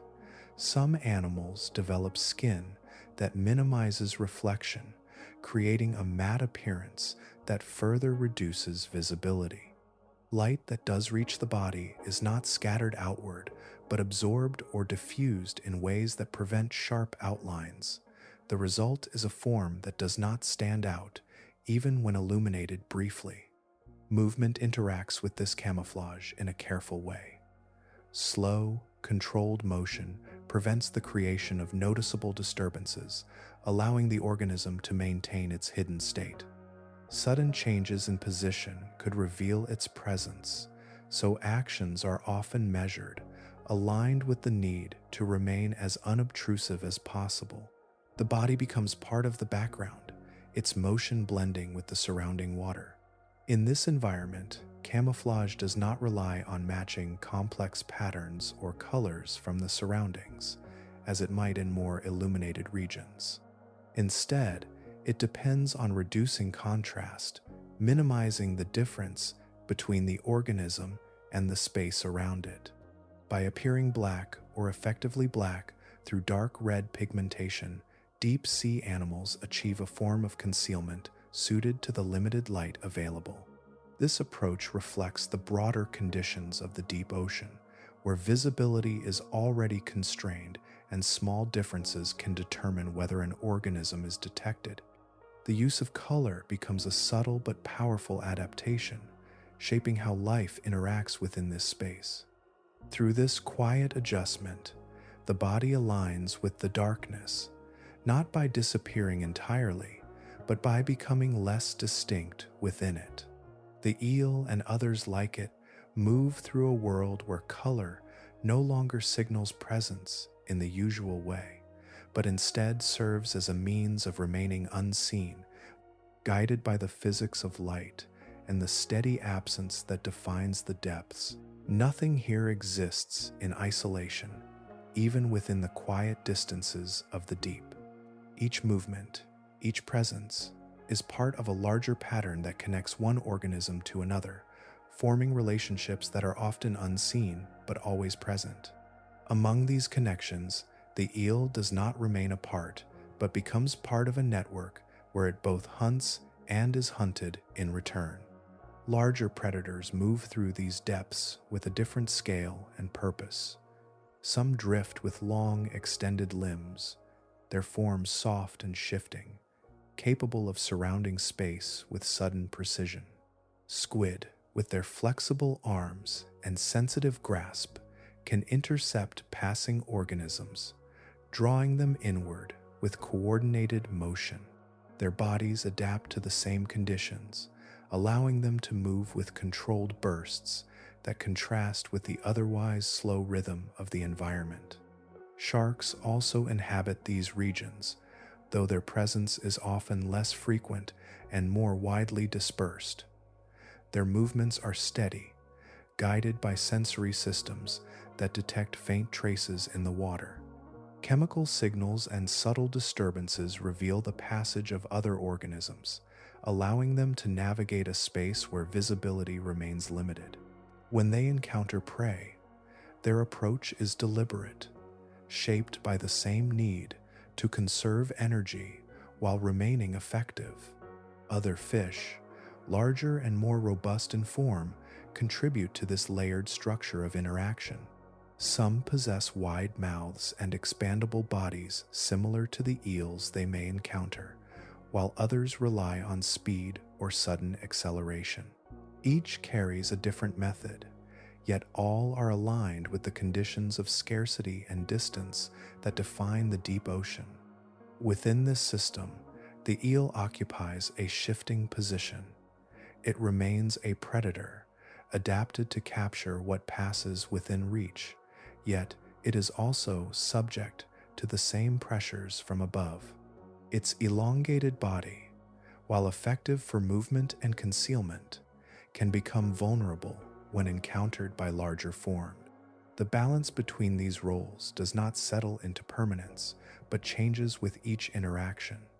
Encounters in this environment are often brief and decisive. There is little room for prolonged pursuit or repeated attempts. When one organism comes within range of another, the outcome is determined quickly, guided by the structures and behaviors each has developed.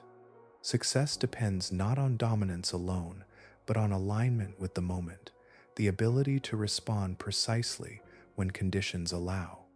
These interactions form a network that extends throughout the depth, linking organisms of different sizes and forms into a continuous system. Energy moves through this network in irregular patterns, passing from one level to another, shaped by the same scarcity that influences every aspect of life here. No single species defines the system, but each contributes to its balance, maintaining a structure that persists over time.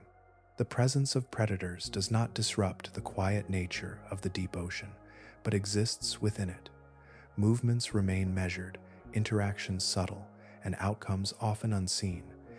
Even as one organism becomes part of another, the surrounding water returns to stillness, carrying only faint traces of what has occurred. In this layered environment, the eel's place is neither fixed nor isolated. It exists within a continuum of relationships, shaped by the same forces that influence all life at depth. The food chain here is not a simple sequence, but a web of connections that extends in multiple directions, reflecting the complexity of a world where each organism must navigate both opportunity and risk. Through these interactions, the deep ocean reveals itself not as empty or uniform, but as a space where life is interconnected, each presence linked to others in ways that remain mostly hidden, yet always active beneath the surface of perception. Far from the places where they are most often seen, eels begin a journey that leads them into regions rarely observed. The path does not follow visible markers, nor does it rely on a fixed route that can be easily traced. Instead, it unfolds gradually, guided by internal cues that persist even when the surrounding environment offers no clear direction.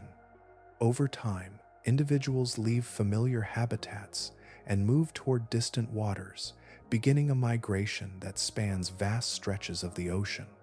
This movement is not hurried. It progresses steadily, shaped by rhythms that extend beyond immediate conditions.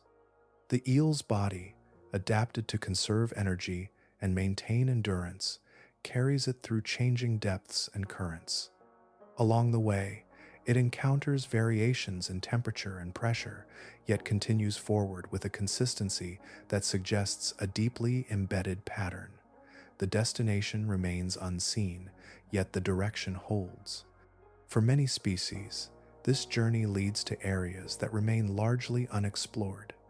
These regions lie far from coastal boundaries and beyond the reach of routine observation.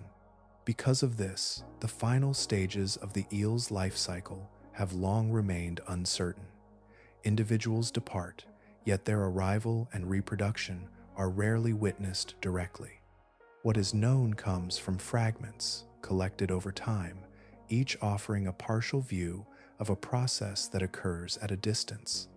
The presence of larvae in certain parts of the ocean provides one of the clearest indications of where spawning may take place.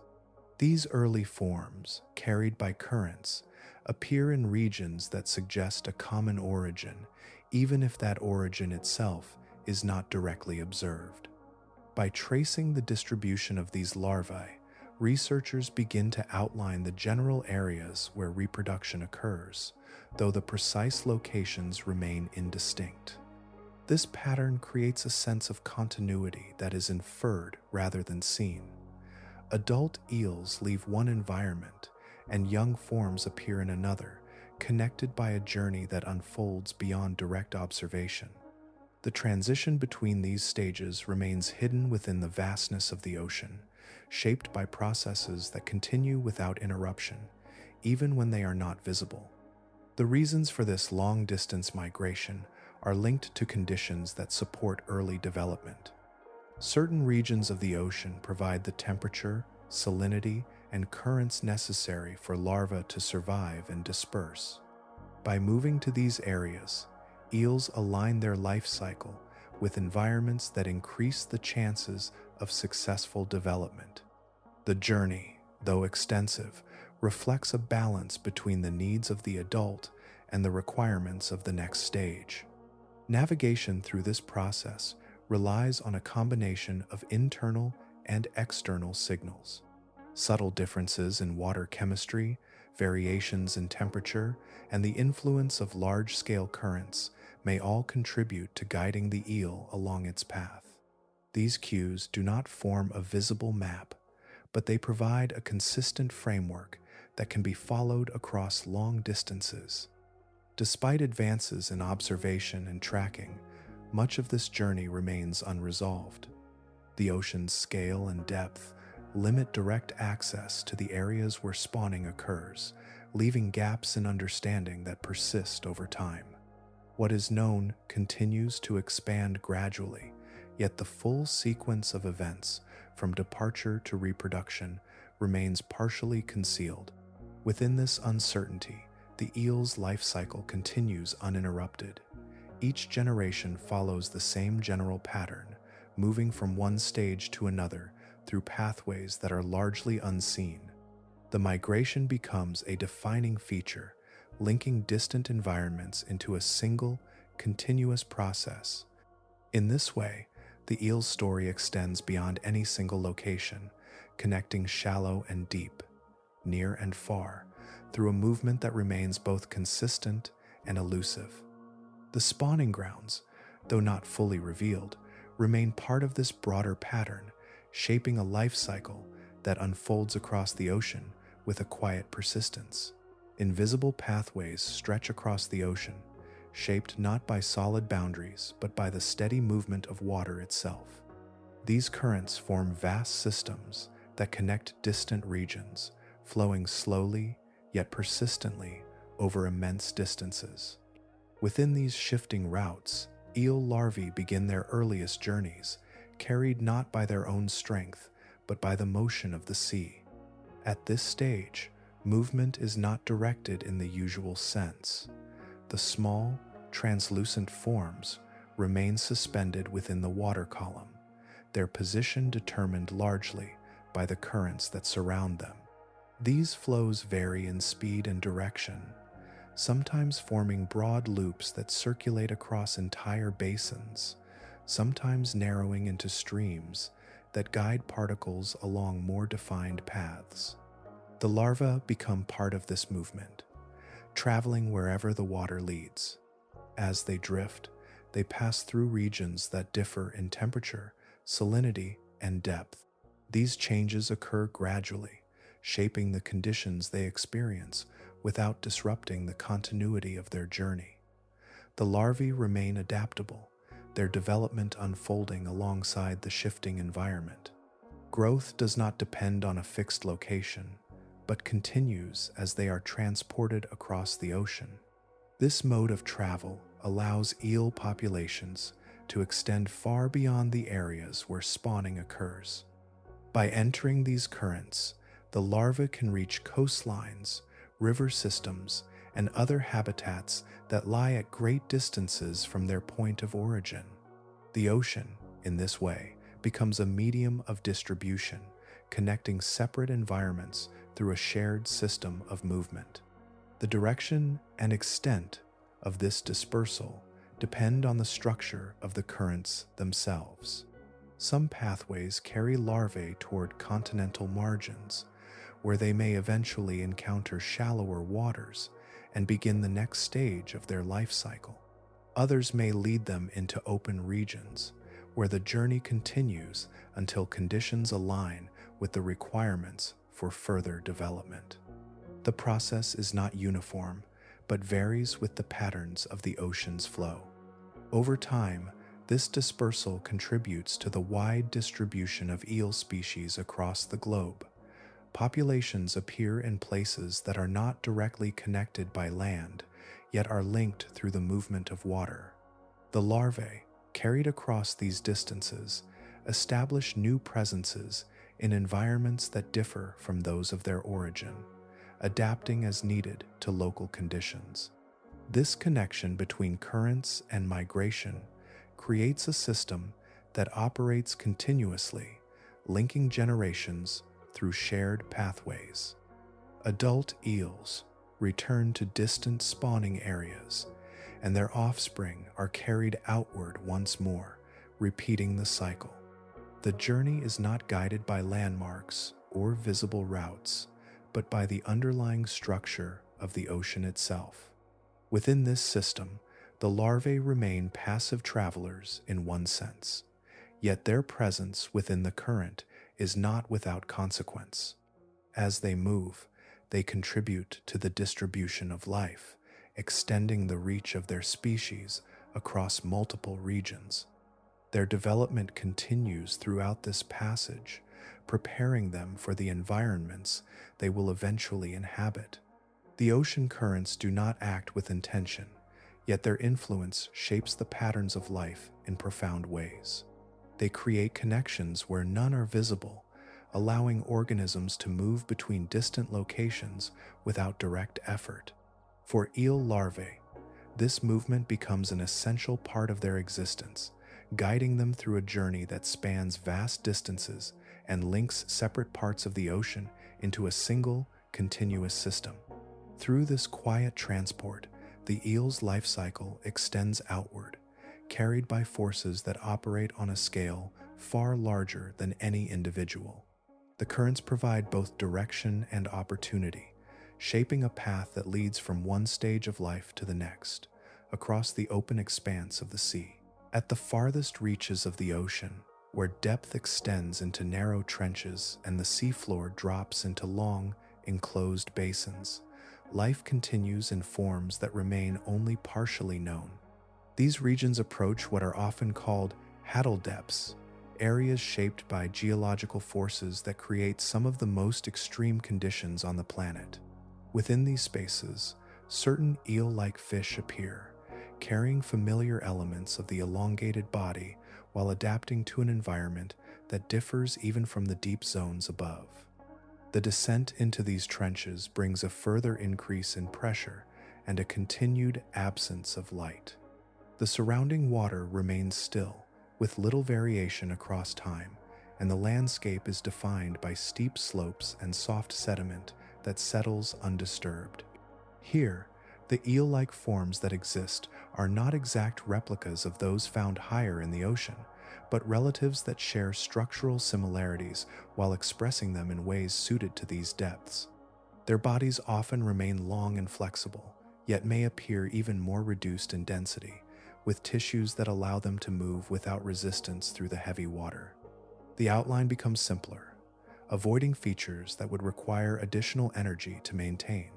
Each element of the form reflects a balance between structure and efficiency, shaped by the need to function within an environment where resources are minimal and conditions are constant. Movement in these depths is restrained, guided by the same principle of conservation seen elsewhere, yet taken further. The body drifts or glides with minimal effort, responding to slight changes in the surrounding water rather than generating continuous motion. Encounters with other organisms are rare, and so behavior aligns with this scarcity, emphasizing patience and precision over frequent activity. What distinguishes these eel-like fish is not only their form, but the context in which they exist. The hadal regions remain among the least explored areas of the ocean. Their depth and inaccessibility limit direct observation, and much of what is known comes from brief encounters, captured through remote instruments or rare expeditions. Each observation offers only a fragment, revealing presence, without fully describing the life that unfolds there. Because of this limited access, many aspects of these organisms remain uncertain. Their full range of behavior, their life cycles, and their interactions with other species are not yet completely understood. The environment itself presents challenges to exploration, requiring technology capable of withstanding immense pressure and operating in complete darkness. Even with these tools, the view remains partial, constrained by the scale of the space and the difficulty of reaching it. Within these constraints, the eel-like form persists, extending into one of the most remote parts of the ocean.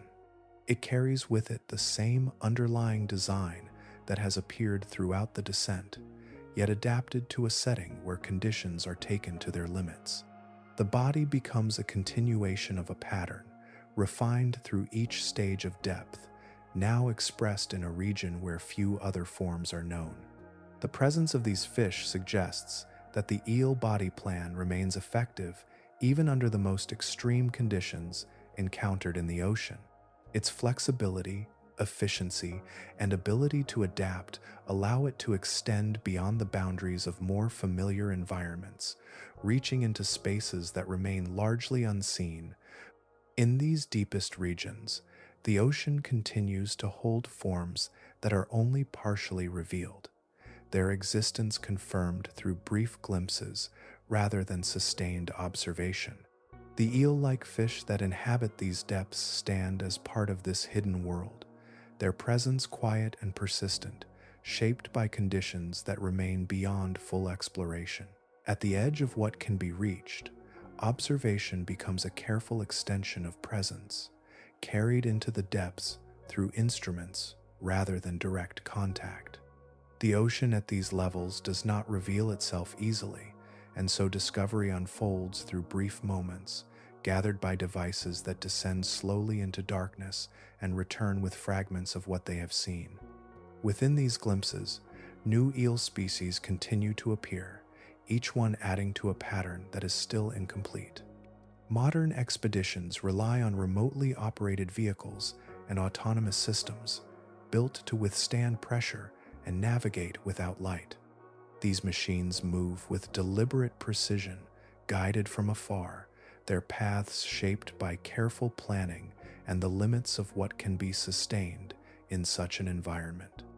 As they travel, they carry cameras that record the surrounding water, capturing images that would otherwise remain unseen. The footage often reveals forms that do not match known descriptions.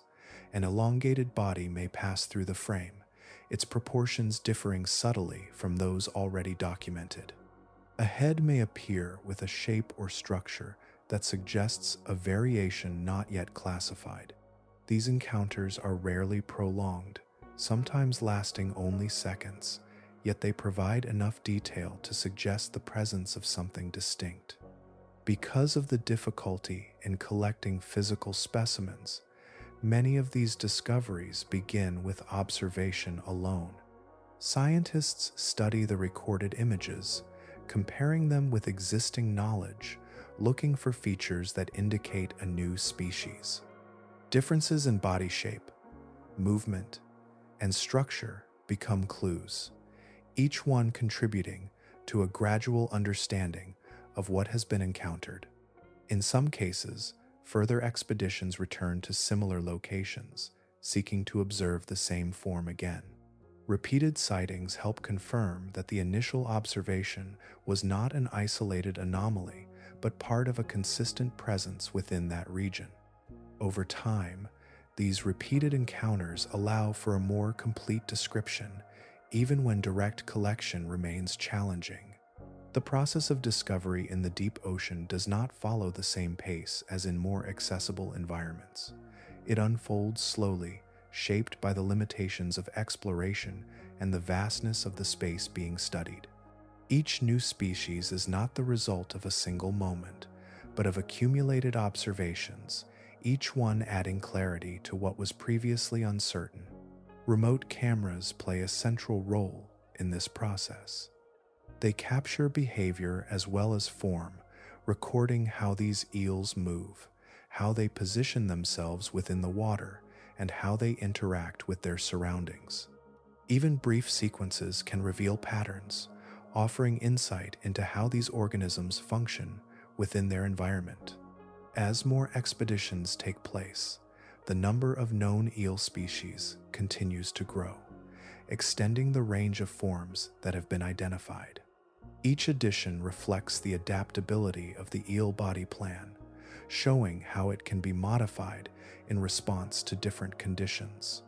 The variations observed suggest that many more forms remain undiscovered, existing beyond the reach of current exploration. The ocean, in this sense, remains a space where knowledge expands gradually, guided by technology that allows for brief contact with otherwise inaccessible regions. The discoveries made do not complete the picture, but rather reveal how much remains unseen. Each new species adds detail to the broader pattern, while also pointing toward the presence of others that have yet to be observed. Within this ongoing process, the eel continues to appear in new forms, its shape adapting to environments that are only beginning to be understood. The act of discovery becomes part of the narrative, a continuation of the same quiet exploration that has followed the eel from the surface into deeper and more distant waters, revealing its variations one glimpse at a time. 4 quiet forces settle over the deep ocean, not as separate influences, but as conditions that blend into a single, continuous environment. Darkness removes visual reference. Pressure surrounds every structure. Food arrives only in scattered amounts, and isolation separates regions across vast distances. Together, these factors shape life in ways that differ from the patterns seen nearer the surface, guiding each form through a gradual process of adjustment. Darkness alters the way organisms relate to their surroundings. Without consistent light, vision becomes less reliable, and other senses take on greater importance. Perception shifts toward detecting subtle signals that move through water, replacing the clarity of sight with a more diffuse awareness. Bodies begin to reflect this change, reducing features that depend on light while enhancing those that respond to other forms of information. Pressure acts continuously, influencing structures at every scale. It does not arrive as a sudden force, but as a constant presence that shapes how materials behave.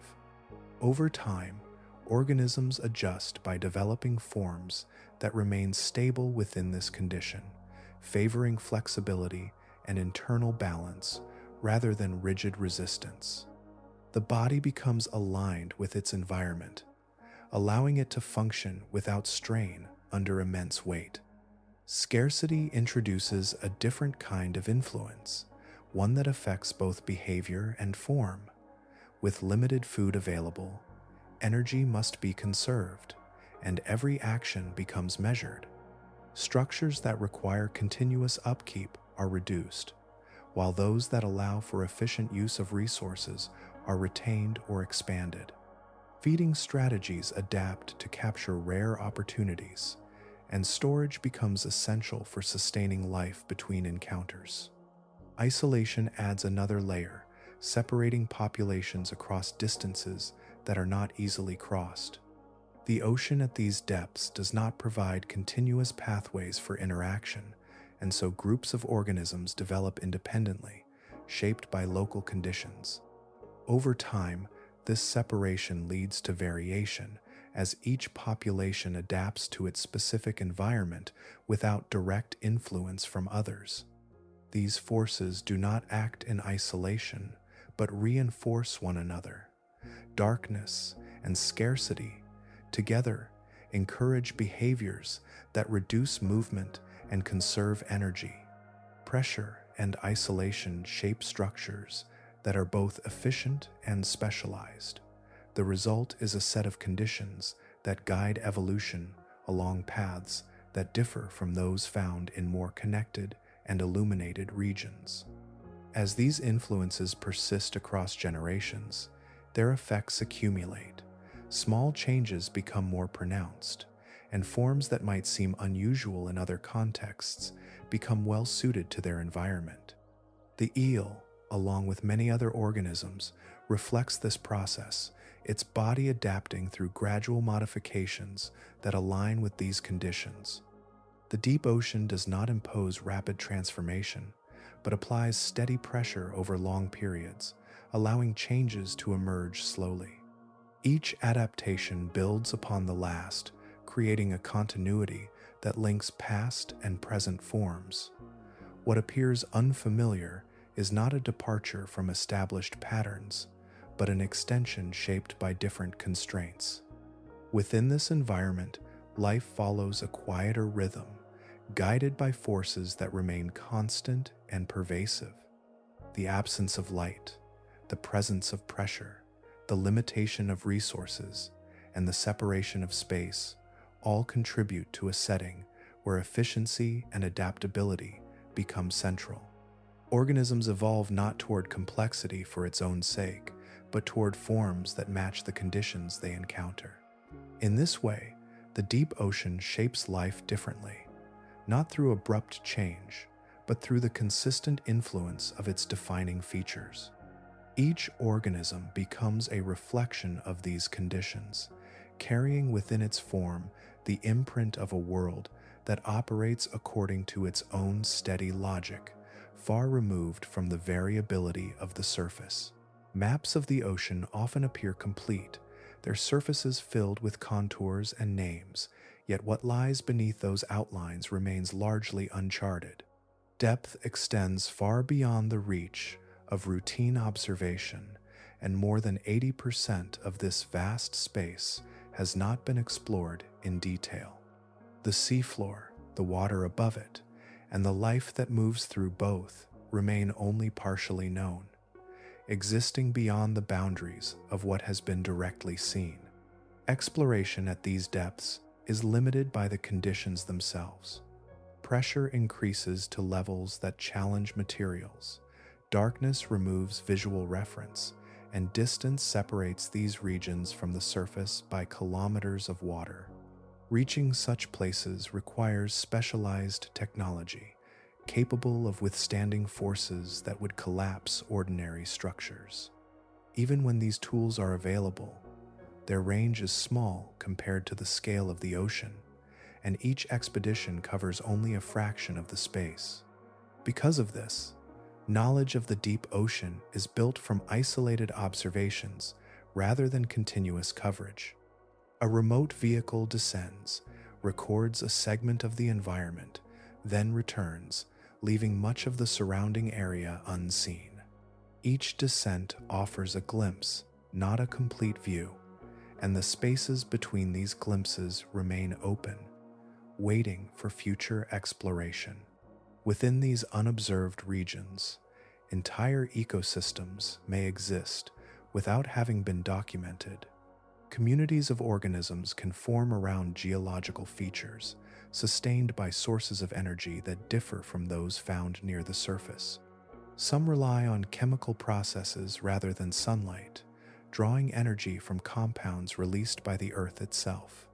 Others depend on the slow accumulation of organic material that settles from above, building networks of interaction that remain hidden from view. The possibility of undiscovered species follows naturally from this lack of observation. Each new expedition has the potential to reveal forms that have not been recorded before, extending the known diversity of life. These discoveries do not occur in isolation, but suggest that many more remain beyond the areas that have been visited. The ocean, in this sense, holds a continuity of life that extends into spaces not yet reached. Even in regions that have been explored, understanding remains incomplete. Observations capture presence and form, but often leave behavior and interaction only partially described. The relationships between organisms, the patterns of movement, and the cycles that sustain these systems unfold over timescales that are difficult to observe in brief visits. What is seen represents a moment within a larger process that continues beyond the limits of each expedition. This incomplete knowledge shapes the way the deep ocean is understood. It is not a finished map, but an evolving one, where each edition reveals both detail and uncertainty. The boundaries of what is known shift gradually, expanding with each new observation while leaving much still undefined. The eel, and the many forms it takes, exists within this broader context. Its variations extend into regions that have been only briefly observed, suggesting that further forms may remain beyond current knowledge.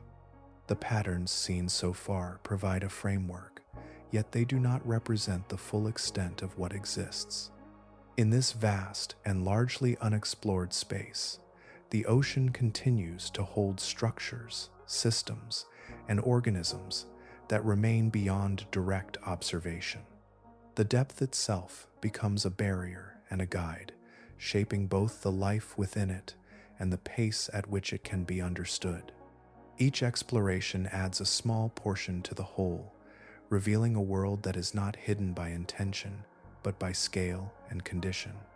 Through this gradual process, the ocean's depths remain a place of quiet possibility, where much has been glimpsed, yet far more continues beyond reach, waiting within the immense expanse that still lies unexplored, far below the shifting surface, where distance and time seem to stretch together. The deep ocean holds its patterns without urgency. Nothing announces itself, yet everything continues, shaped by conditions that remain steady and unchanging. Within this quiet persistence, the eel becomes a thread that runs through many depths, carrying a form that adjusts as the environment around it transforms. Across this descent, the eel's body does not abandon its origin, but alters it in measured ways.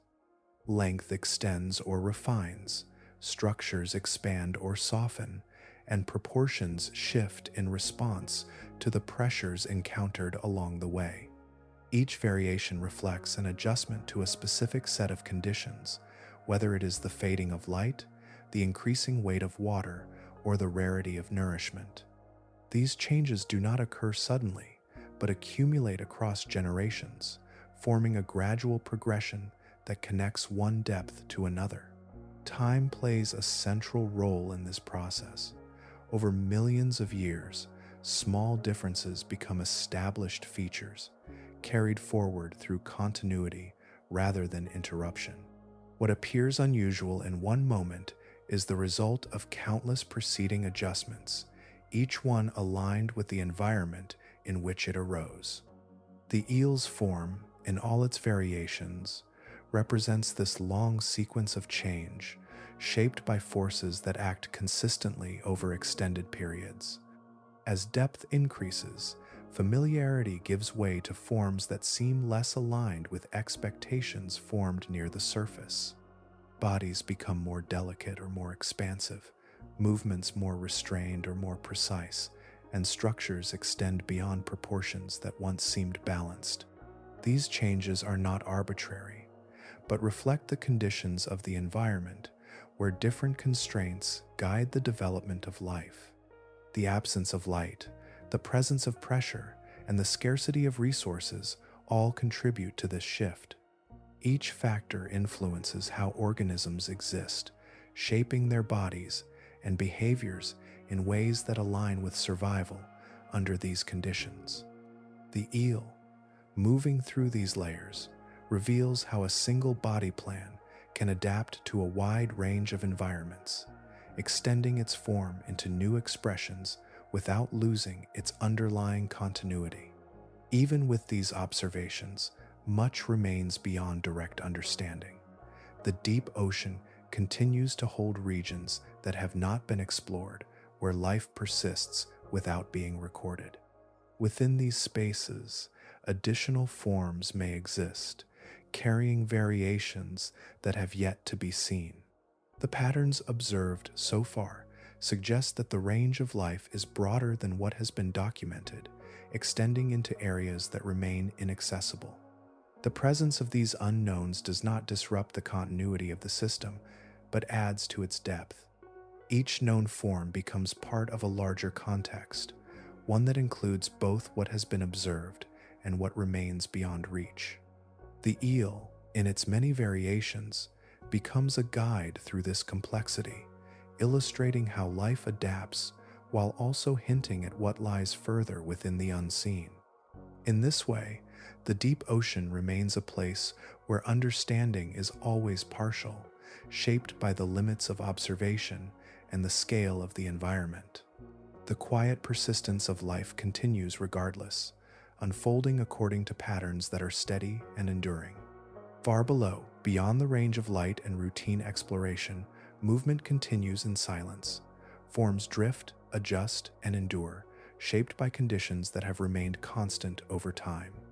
Among them, eel-like bodies extend through the darkness, their variations reflecting both what is known and what remains undiscovered, part of a world that continues to exist beyond the boundaries of what has been fully seen.